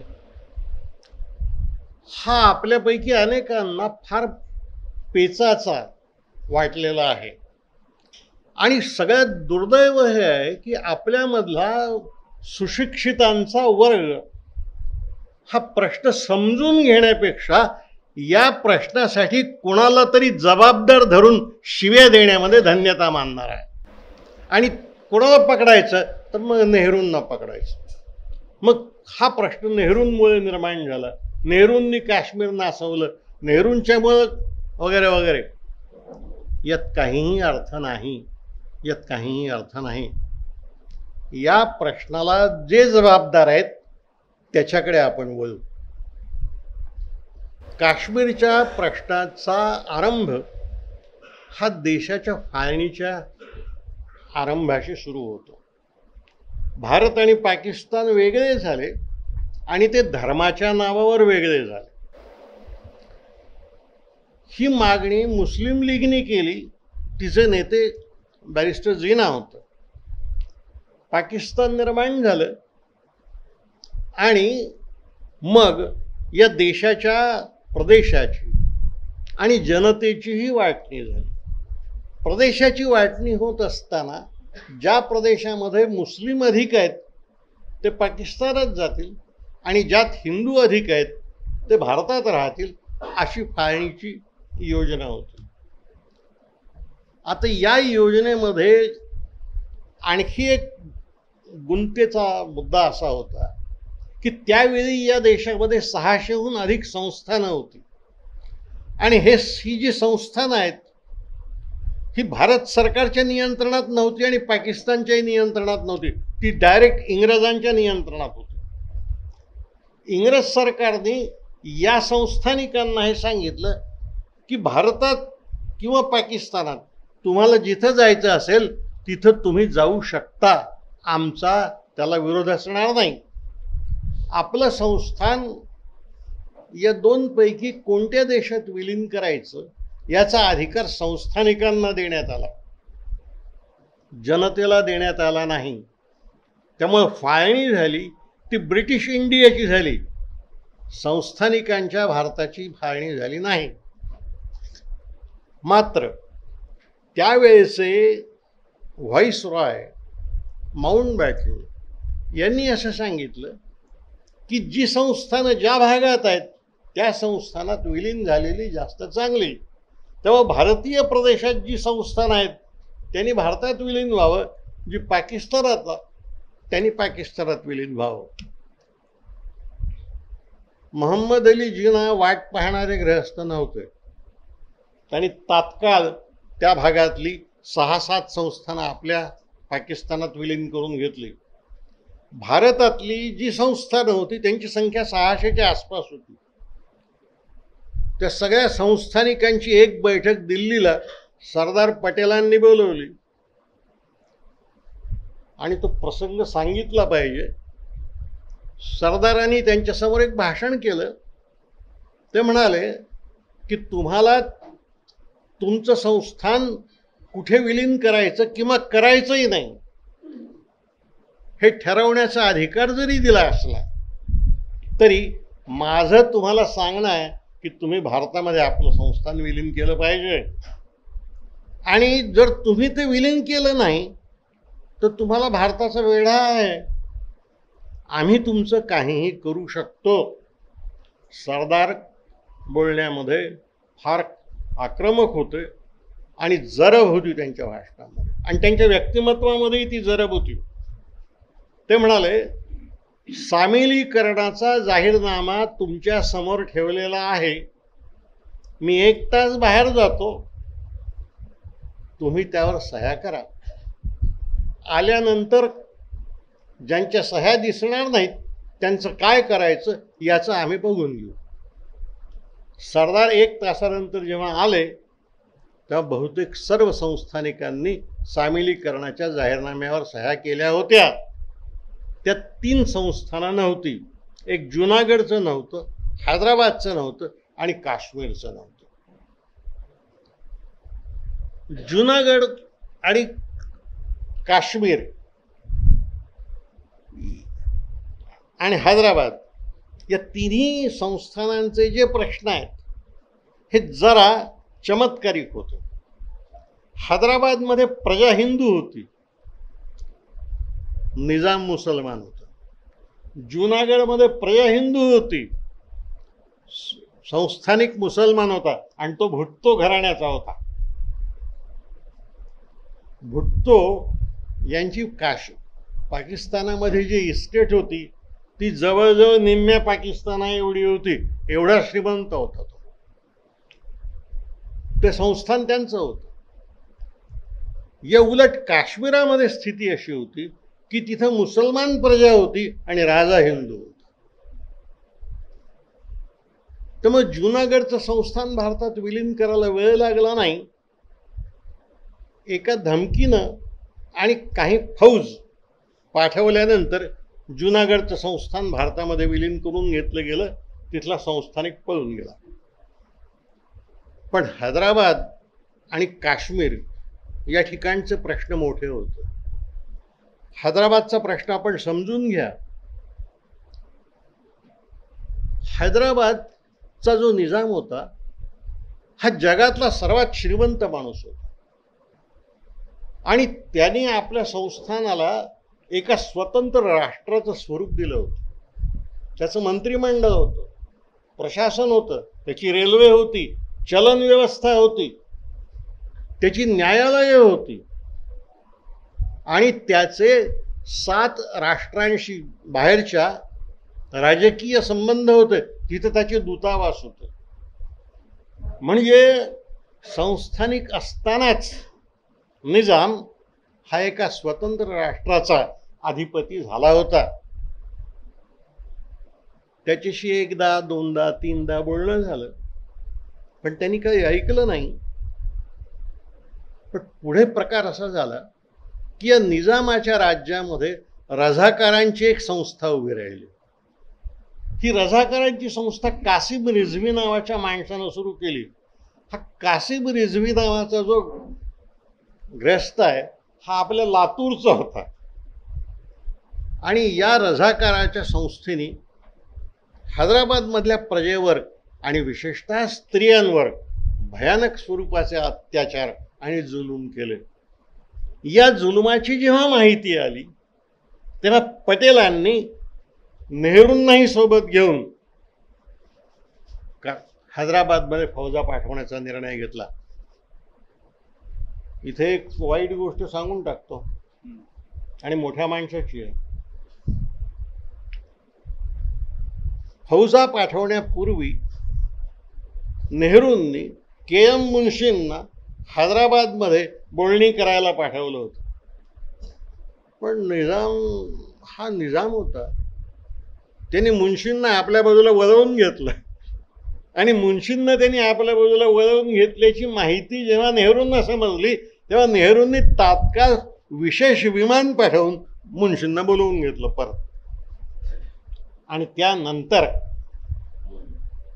त्यामुळं फिरोज भाई, देशाशी बेईमानी करणाऱ्यांना धर्म नसतो आणि इमानदारी करणाऱ्यांनाही धर्म नसतो. त्यांना फक्त देशच असतो. त्यांना फक्त देश. मुन्शीनं परत बोलवल्यानंतर मग भारताच्या फौजा निजामावर चालून गेल्या. 3 दिवस युद्ध झालं. 3ऱ्या दिवशी निजाम शरण आला आणि हैदराबादचं संस्थान भारतात विलीन झालं. वल्लभभाईंची बुद्धिमत्ता या ठिकाणची अशी की हैदराबाद या संस्थानाची आठवण सुद्धा जगाला राहू नये म्हणून त्याने हैदराबाद संस्थानचे 3 तुकडे केले. एक मराठवाड्याचा तुकडा महाराष्ट्राला दिला, एक तुकडा तिकडे तामिळनाडूला दिला आणि एक कर्नाटकाला दिला. पण हैदराबाद संस्थान होतं की नव्हतं अशी स्थिती निर्माण झाली. म्हणजे संस्थानिकांच्या आठवणी सुद्धा राहू नयेत, यावर नेहरू आणि पटेल यांचं एकमत होतं, हे आपण लक्षात घ्या. या ठिकाणी एक गोष्ट मला सांगितली पाहिजे की सामान्यपणे असा प्रचार केला जातो की पटेल संस्थानिकांच्या विरोधात होते आणि नेहरू मात्र संस्थानिकांच्या बाबतीत फार सोज्वळ होते. असं अजिबात नव्हतं. फिरोजभाई भसले आहेत, त्यांनी घटनेचा अभ्यास केला आहे. आपल्या घटनेमध्ये राईट टू प्रॉपर्टी असू नये असं नेहरूंचं म्हणणं होतं. याचं कारण त्यांना संस्थानिक आणि जमीनदार नको होतं. म्हणून नेहरू या संस्थानिकांच्या अधिक विरोधात होते, हे आपण लक्षात घ्या. पटेल तर प्रत्यक्ष कारवाई करणारेच होते. नेहरू विचारवंत होते, पटेल कर्तृत्वशील होते. हा त्या दोघांमधला फरक आहे. हैदराबादचं संस्थान विलीन केलं. राहिला प्रश्न काश्मीरचा. काश्मीरमधली प्रजा मुसलमान होती आणि 95% मुसलमान होती. आणि राजा हरिसिंग तेव्हाचा हा हिंदू होता.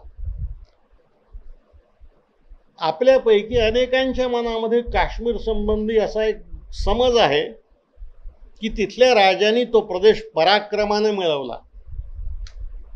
तो पराक्रमाने मिळवला नाही, तो बेईमानीने मिळवलेला प्रदेश आहे. काश्मीरचा जो राजा होता हरिसिंग, त्याचा बाप गुलाब सिंग, हा काश्मीरच्या दक्षिणेला जो पीर पंजालचा प्रदेश आहे त्याचा जमीनदार होता आणि शिखांचा महाराजा रणजित सिंग त्याचा सेनापती होता. या गुलाब सिंगांनी महाराणा रणजित सिंगांच्या हयातीमध्ये त्यांची खूप सेवा केली. पण रणजित सिंगांच्या मृत्यूनंतर शिखांना पराक्रमी नेता राहिला नाही. रणजित सिंगांचा मुलगा जो होता तो फारसा राजकारणामध्ये रस घेणाराही नव्हता आणि त्याला राजकारण समजतही नव्हतं. या गोष्टीचा फायदा घेऊन या गुलाब सिंगांनी इंग्रजांशी हात मिळवणी केली आणि ब्रिटिशांच्या फौजा लाहोरवर बोलवून घेतल्या. म्हणजे आजचं जे लाहोर आहे, जे पाकिस्तानची राजधानी बनलेलं आहे, ती महाराजा रणजित सिंगांची राजधानी होती. आणि महाराजा रणजित सिंगांच्या राज्याचं नाव खलिस्तान होतं. तेव्हा खलिस्तानची राजधानी लाहोर होती, जी पाकिस्तानामध्ये आहे. या गुलाब सिंगांनी इंग्रजांच्या फौजा बोलवून घेतल्या. या फौजेनी महाराजा रणजित सिंगाच्या उरलेल्या फौजेचा पराभव केला आणि या बेईमानीचं बक्षीस म्हणून फक्त 1 लाख रुपयात तेव्हाच्या या गुलाब सिंगाला काश्मीर जम्मू हा प्रदेश देऊन टाकला. जम्मू काश्मीर आणि लडाख लेह या संबंध प्रदेशाची किंमत तेव्हा 1 लाख रुपये ती गुलाब सिंगांनी आनंदानं दिली आणि तो राजा झाला. आता हा जो गुलाब सिंग आहे, याला काश्मीरी जनतेचं काही माहीत नव्हतं, कारण हा डोगरा समाजाचा होता आणि राज्य चालवायचं तर राजा आणि प्रशासन यामध्ये समन्वय असला पाहिजे. म्हणून त्यांनी जे अधिकारी नेमले ते काश्मीरातले नेमले नाहीत, ते जम्मूमधून डोगरा जातीतले लोक बोलवले आणि त्यांना मंत्रिमंडळात आणि प्रशासनामध्ये वरच्या जागा दिल्या. हा जो डोगरा समाज आहे, हा डोगरा समाज अर्थातच हिंदू आणि पंडितांचाही समाज आहे. काश्मीरामध्ये पंडितांविषयीचा जो राग आहे त्याचं कारण हे आहे, यात शोधावं लागतं. या लोकांनी, डोगरा जमातीच्या अधिकाऱ्यांनी काश्मीरी जनतेचा जो छळ केला आणि राजाच्या वतीनं प्रजेवर जुलूम करून तिला जे दरिद्री ठेवलं तेही लक्षात घेतलं पाहिजे. गुलाब सिंग बेईमान होता आणि हे बेईमानांचे साथीदार होते. आता या स्थितीमध्ये आणि संस्थानिकाला आपला प्रदेश कुठेही विलीन करायचा हा अधिकार हरिसिंगाला असल्यामुळे काश्मीरचं काय करायचं? या हरिसिंगाने लबाडी अशी केली की पहिल्यांदा तो जिनांना भेटला आणि मग नेहरूंना भेटला. जिनांनी त्याला अनेक अभिवचनं दिली की भारत तुला जे देऊ शकणार नाही ते आम्ही तुला देऊ, तेव्हा तू आपलं संस्थान आमच्याकडे विलीन कर. त्यामुळं हा बराचसा जिनांकडे वळलेला होता. नेहरूंशीही वाटाघाटी करताना त्यांनी सांगितलं की आम्हाला जर तुम्ही आम्हाला हव्या त्या सवलती देणार असाल तर आम्ही याचा विचार करू. भारत सरकारने सांगितलं की जे इतर संस्थानांच्या बाबतीत झालं तेच तुझ्याही संस्थानाच्या बाबतीत होईल, तुला वेगळी ट्रीटमेंट आम्ही काही देणार नाही. तेव्हा या हरिसिंगाने भारत आणि पाकिस्तानशी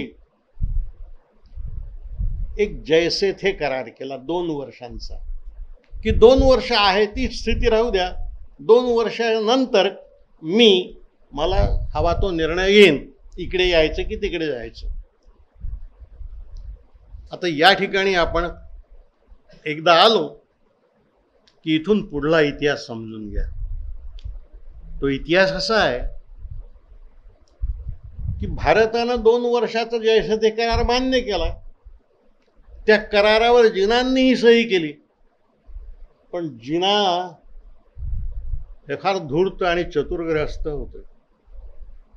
त्यातून जिनांना टीबी झालेला होता आणि आपल्या आयुष्यात फार दिवस नाही हे त्यांना दिसत होतं.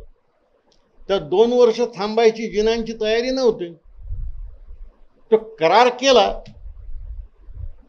पण स्वातंत्र्य मिळालं 15 ऑगस्ट 1947 या दिवशी. त्यानंतर काही दिवसांनी म्हणजे 22 ऑक्टोबर 1947 या दिवशी जिनांनी काश्मीरात फौजा पाठवल्या. पाकिस्तानच्या फौजा दिसू नयेत म्हणून अफगाणिस्तानातून टोळीवाले बोलवले आणि अफगाणिस्तानचे टोळीवाले पाकिस्तानच्या फौजा म्हणून भारतात घुसवले आणि या फौजा दीर्घकाळपर्यंत काश्मीरचा प्रदेश ताब्यात घेत राहिल्या. हा हरिसिंग, मी शब्द उच्चारू नये पण उच्चारतो कारण मला त्याचा राग आहे थोडासा, हा इतका मूर्ख होता की हे टोळीवाले श्रीनगर पासून 13 किलोमीटर पर्यंत आले तरी याला त्याचा काही पत्ता लागला नाही आणि यांनी त्याची दखलही घेतली नाही. त्या टोळीवाल्यांच्या तोफांचे आवाज यायला लागले आणि बंदुकांचे आवाज यायला लागले तेव्हा याच्या कानाचे पडदे फाटले आणि तेव्हा त्यांनी नेहरूंकडे मदत मागितली की तुम्ही आता या स्थितीमध्ये आम्हाला मदत करा.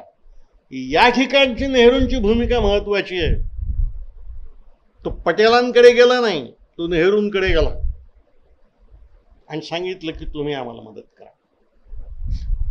तेव्हा नेहरू त्याला अतिशय स्पष्ट शब्दात असं म्हणाले की आम्ही तुम्हाला मदत करू, पण आमची अट आहे तुम्ही तुमचं संस्थान भारतात विलीन केलं पाहिजे. आधी विलिनीकरण नंतर सहाय्य, ही भूमिका नेहरूंची आहे. ही भूमिका ऐकल्यानंतर त्या हरिसिंगासमोर काही पर्याय राहिला नाही. त्यांनी सामिलीकरणावर सही केली. ती करत असताना 2-3 अटी त्यांनी टाकल्या आणि त्या नेहरूंनी मान्य केल्या. तेव्हाची गरज म्हणून संरक्षण, परराष्ट्र व्यवहार, चलन, नाणी, रेल्वे ही खाती केंद्र सरकारकडे असतील, बाकीची त्या संस्थानाकडे असतील, पण संस्थान भारतात विलीन होईल. त्याप्रमाणे संस्थान भारतात विलीन झालं. विलिनीकरणाची सही झाल्याबरोबर 7 तासाच्या आत भारताच्या फौजा विमानाने श्रीनगरला पोहोचल्या आणि त्यांनी टोळीवाल्यांशी युद्ध सुरू केलं.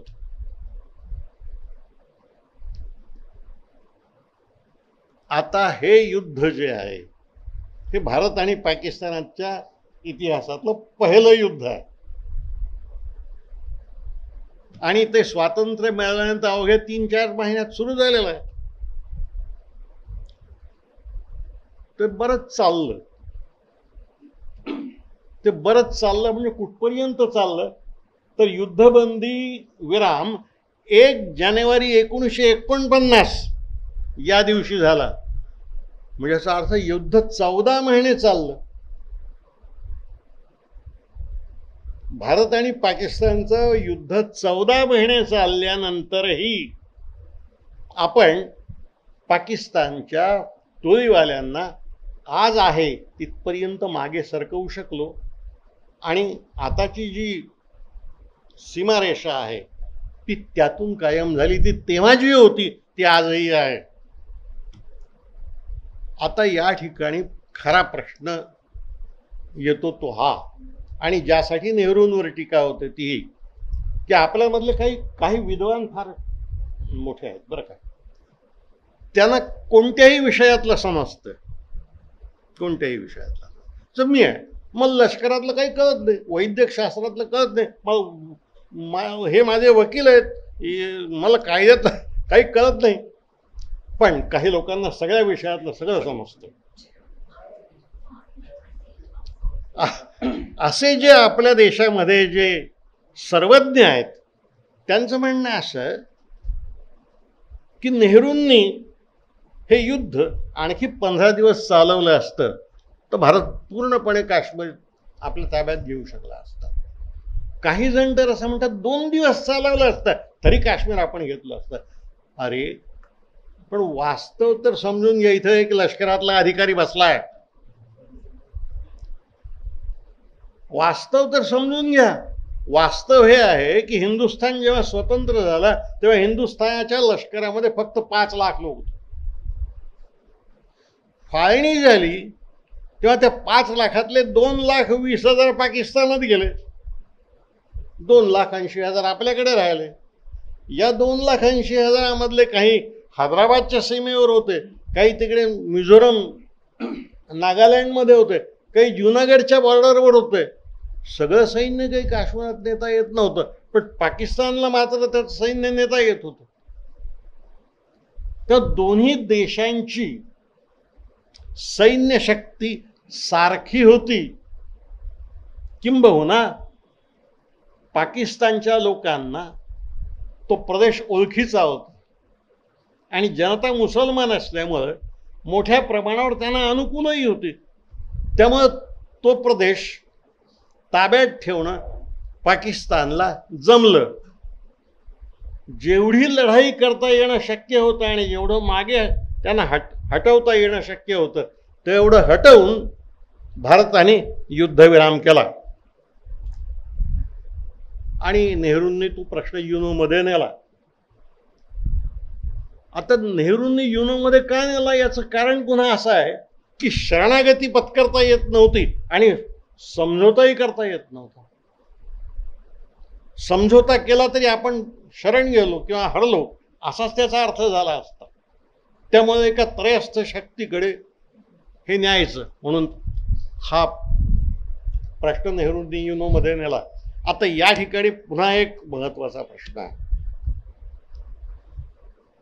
नाव सांगून टाकू का? राष्ट्रीय स्वयंसेवक संघाचे एक बौद्धिक प्रमुख माझ्या फार प्रेमात होते. त्यांच्याशी जेव्हा मी या प्रश्नावर चर्चा केली तेव्हा ते मला म्हणाले की पण मग या स्थितीमध्ये नेहरूंनी परदेशांची आपल्या जवळच्या मदत का मागितली नाही? मदत मागायची होती. तेव्हा मी त्यांना म्हणालो की अहो इतिहास समजून घ्या ना जरा. मी बौद्धिक प्रमुखाशी बोलत होतो हे लक्षात घ्या. अरे इतिहास जरा समजून घ्या ना. आपण जेव्हा स्वतंत्र झालो तेव्हा काही आठवड्याच्या आत पाकिस्तान अमेरिकेच्या सेंटो या लष्करी समूहात सामील झाला. त्यामुळे अमेरिका आपोआपच पाकिस्तानच्या बाजूने उभी राहिली. आणि स्टॅलिन हा जो दुसरा हुकुमशहा होता, महाशक्तीचा नेता, हा स्टॅलिन गांधी, नेहरू आणि पटेल हे भांडवलदारांचे हस्तक आहेत अशी जाहीर शिवीगाळ करत होता. तो इतका वाह्यात होता की 1953 पर्यंत म्हणजे त्याच्या मृत्यूपर्यंत त्यांनी हिंदुस्थानच्या राजदूताला साधी भेट सुद्धा दिली नाही. आणि राजदूत कोण होते? डॉक्टर राधाकृष्णन. मरण्याच्या 8 दिवस अगोदर त्यांनी राधाकृष्णन बोलवलं आणि त्यांच्याशी 5 मिनिट बोलले. राधाकृष्णनही त्यांच्याशी बोलले नाहीत फारसे. राधाकृष्णनांना एक सवय होती, त्यांनी ते आपल्या सवयीप्रमाणे स्टॅलिनच्या गालावर असं थोपटलं. तेव्हा स्टॅलिनचे जे बॉडीगार्ड होते ते एकदम नाराज झाले. तेव्हा राधाकृष्णन म्हणाले, काही नाराज होण्याचं कारण नाही, माझी सवय आहे, मी हे सगळ्यांना. त्यांनी माओ त्से तुंगाच्या गालावर सुद्धा अशी चापट मारली. अहो, म्हणजे 53 पर्यंत रशिया बोलायला तयार नाही आणि पाकिस्तान सेंटो करारामध्ये सामील होत आहे. अशा वेळी हिंदुस्थानला मदत करणार कोण?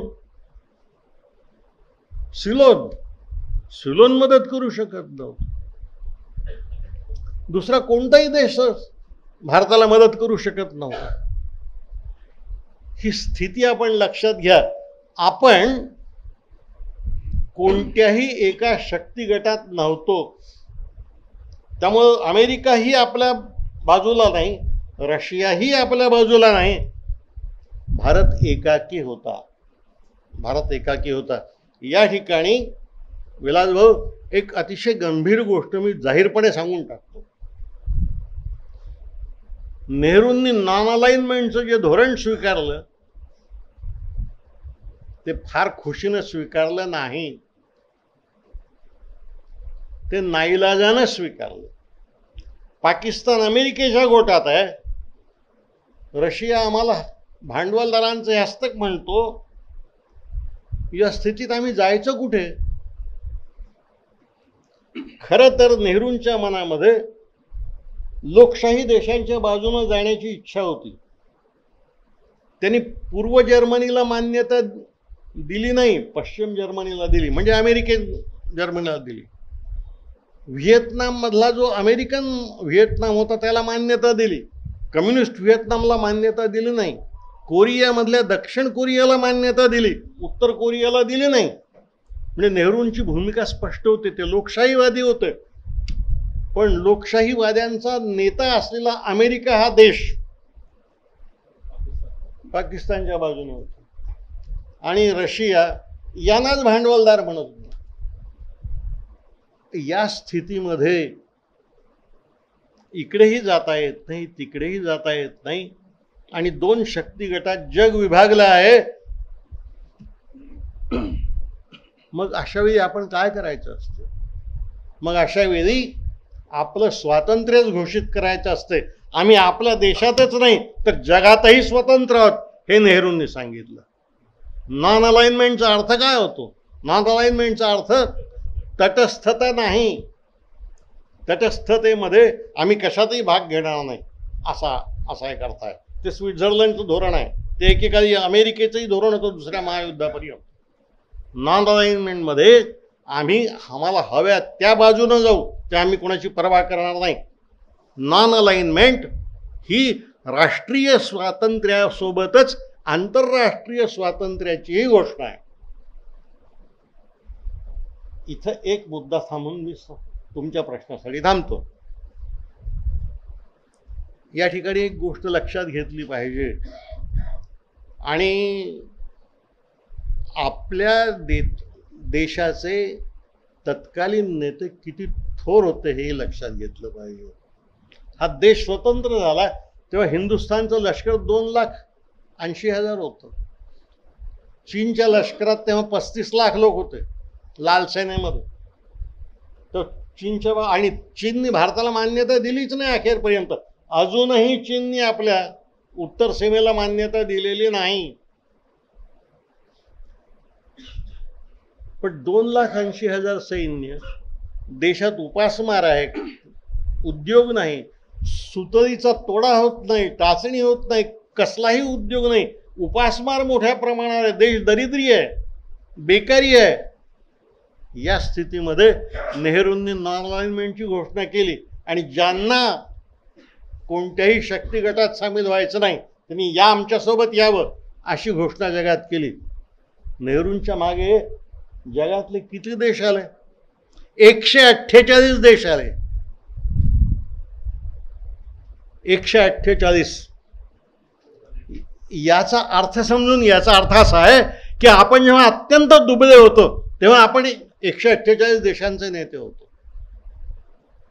त्या नाम परिषदेमध्ये त्यांच्या कर्नल नासेर होते, मार्शल टिटो होते, डॉक्टर सुकार्णो होते. हे सगळे या नाम परिषदेचे नेते होते आणि नेहरू त्यांचे सर्वोच्च नेते होते.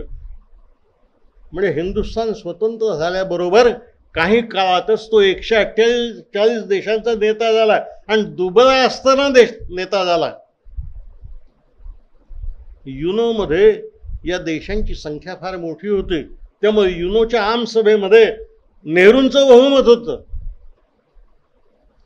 कधीतरी दुर्दैव, काय सांगायचं तुम्हाला दुर्दैव, मी साहित्याच्या क्षेत्रातला एक हमाली केलेला माणूस आहे थोडीशी. मी सांगतो, मराठीमध्ये नेहरूंचं एक चरित्र नाही, एकही चरित्र नाही. नेहरूंचं कशाला, गांधीजींचं चरित्र नाही. आपण किती कृतज्ञ आहोत आपल्या नेत्यांच्या बाबतीमध्ये जरा समजून घ्या. मग हा वाईट शब्द आहे, पण आहोत आहेत. नाही आहे ना मराठीमध्ये गांधींचं चांगलं चरित्र, नेहरूंचंही चांगलं चरित्र नाही. का नाही? कारण ते आपल्याला आपले वाटलेच नाही, ते आपल्याला आपले वाटले नाही. ही स्थिती आपण एकदा लक्षात घ्या. हा माणूस देश दुबळा असताना 148 देशांना आपल्या समोर आणू शकला, आपल्या सोबत आणू शकला आणि त्यांचा नेता झाला. ही स्थिती काश्मीर बाबतची आहे. ही तेव्हा जशी होती तशीच आजही आहे आणि आजचं ते डोनाल्ड ट्रम्पचं खरं असेल तर ती तशीच राहणारही. त्यामुळं हा इतिहास आपण एकदा समजून घेतला की काश्मीरचा प्रश्न सोडवण्यामध्ये किंवा आज आपल्या देशात जे काश्मीर आहे ते नेहरूंच्या मुळे आहे हे आपण लक्षात घेतलं पाहिजे आणि नेहरूंचे उपकार मानले पाहिजे. फार मोठा माणूस होता तो, त्याच्यामुळे काश्मीरचा प्रदेश आज जो 2/3 एवढा आपल्या ताब्यात आहे तो नेहरूंच्या मुळे आहे, तो त्यांच्या धोरणांच्या मुळे आहे आणि तो त्यांच्या नेतृत्वातल्या खंबीरपणामुळे आहे. गांधीजी गेले होते, सरदारांचा मृत्यूही 15 डिसेंबर 1950 मध्ये झाला. त्यामुळं नेहरू राष्ट्रीय राजकारणाच्या पातळीवर एकटे होते. ते एकटे असताना त्यांनी हा निर्णय घेतला आणि 148 देश आपल्या मागे आणले आणि नुसते आणले नाहीत, थेट इंदिरा गांधी प्रधानमंत्री असेपर्यंत ते 148 देश भारतासोबत होते. आणि सगळ्यात महत्त्वाची गोष्ट म्हणजे या 148 देशामध्ये 26 देश मुस्लिम होते. ते पाकिस्तानच्या बाजूने नव्हते, आपल्यासोबत होते.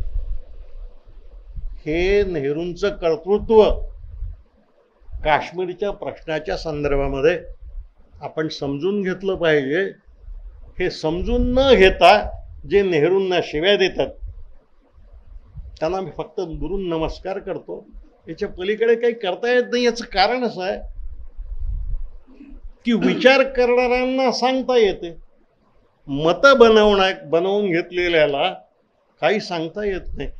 कारण परवा मी गांधी साहित्य विचाराच्या संमेलनात एक भाषण केलं, त्यात मी असं म्हणालो की वादी हा सर्वात वाईट शब्द आहे मराठी भाषेतला. वादी हा सर्वात वाईट शब्द आहे, कारण वादी हा थांबलेला विचारवंत असतो. विचार हा प्रवाही असला पाहिजे. जो वादी होतो ना तो विचार थांबल्याशिवाय वादी होतच नाही. आणि जो वादी होतो किंवा प्रतिवादी होतो तो वकील होतो. तो वकील होतो, तो न्यायाधीश होत नाही. मित्र, माझी विनंती अशी आहे की आपण न्यायाधीश झालं पाहिजे, वकील नाही व्हायचं. वकील नाही व्हायचं. न्याय करता आला पाहिजे, विवेकाने जगता आलं पाहिजे. नेहरू हा असा विवेकशील नेता होता आणि तो या देशाचा पहिला प्रधानमंत्री झाला आणि त्याच्या परंपरेप्रमाणे हा देश दीर्घकाळपर्यंत चालला आणि या अवस्थेपर्यंत आला. आता तो बिघडवण्याची जबाबदारी आपण घेतलेली आहे. आपण घेतलेली आहे आणि बिघडवणारी माणसं निवडूनही दिलेली आहेत. तो त्यांना आपण दोष कशाला द्यायचा? आपण आपली काही जबाबदारी आहे की नाही? तर इथं मी बस एवढंच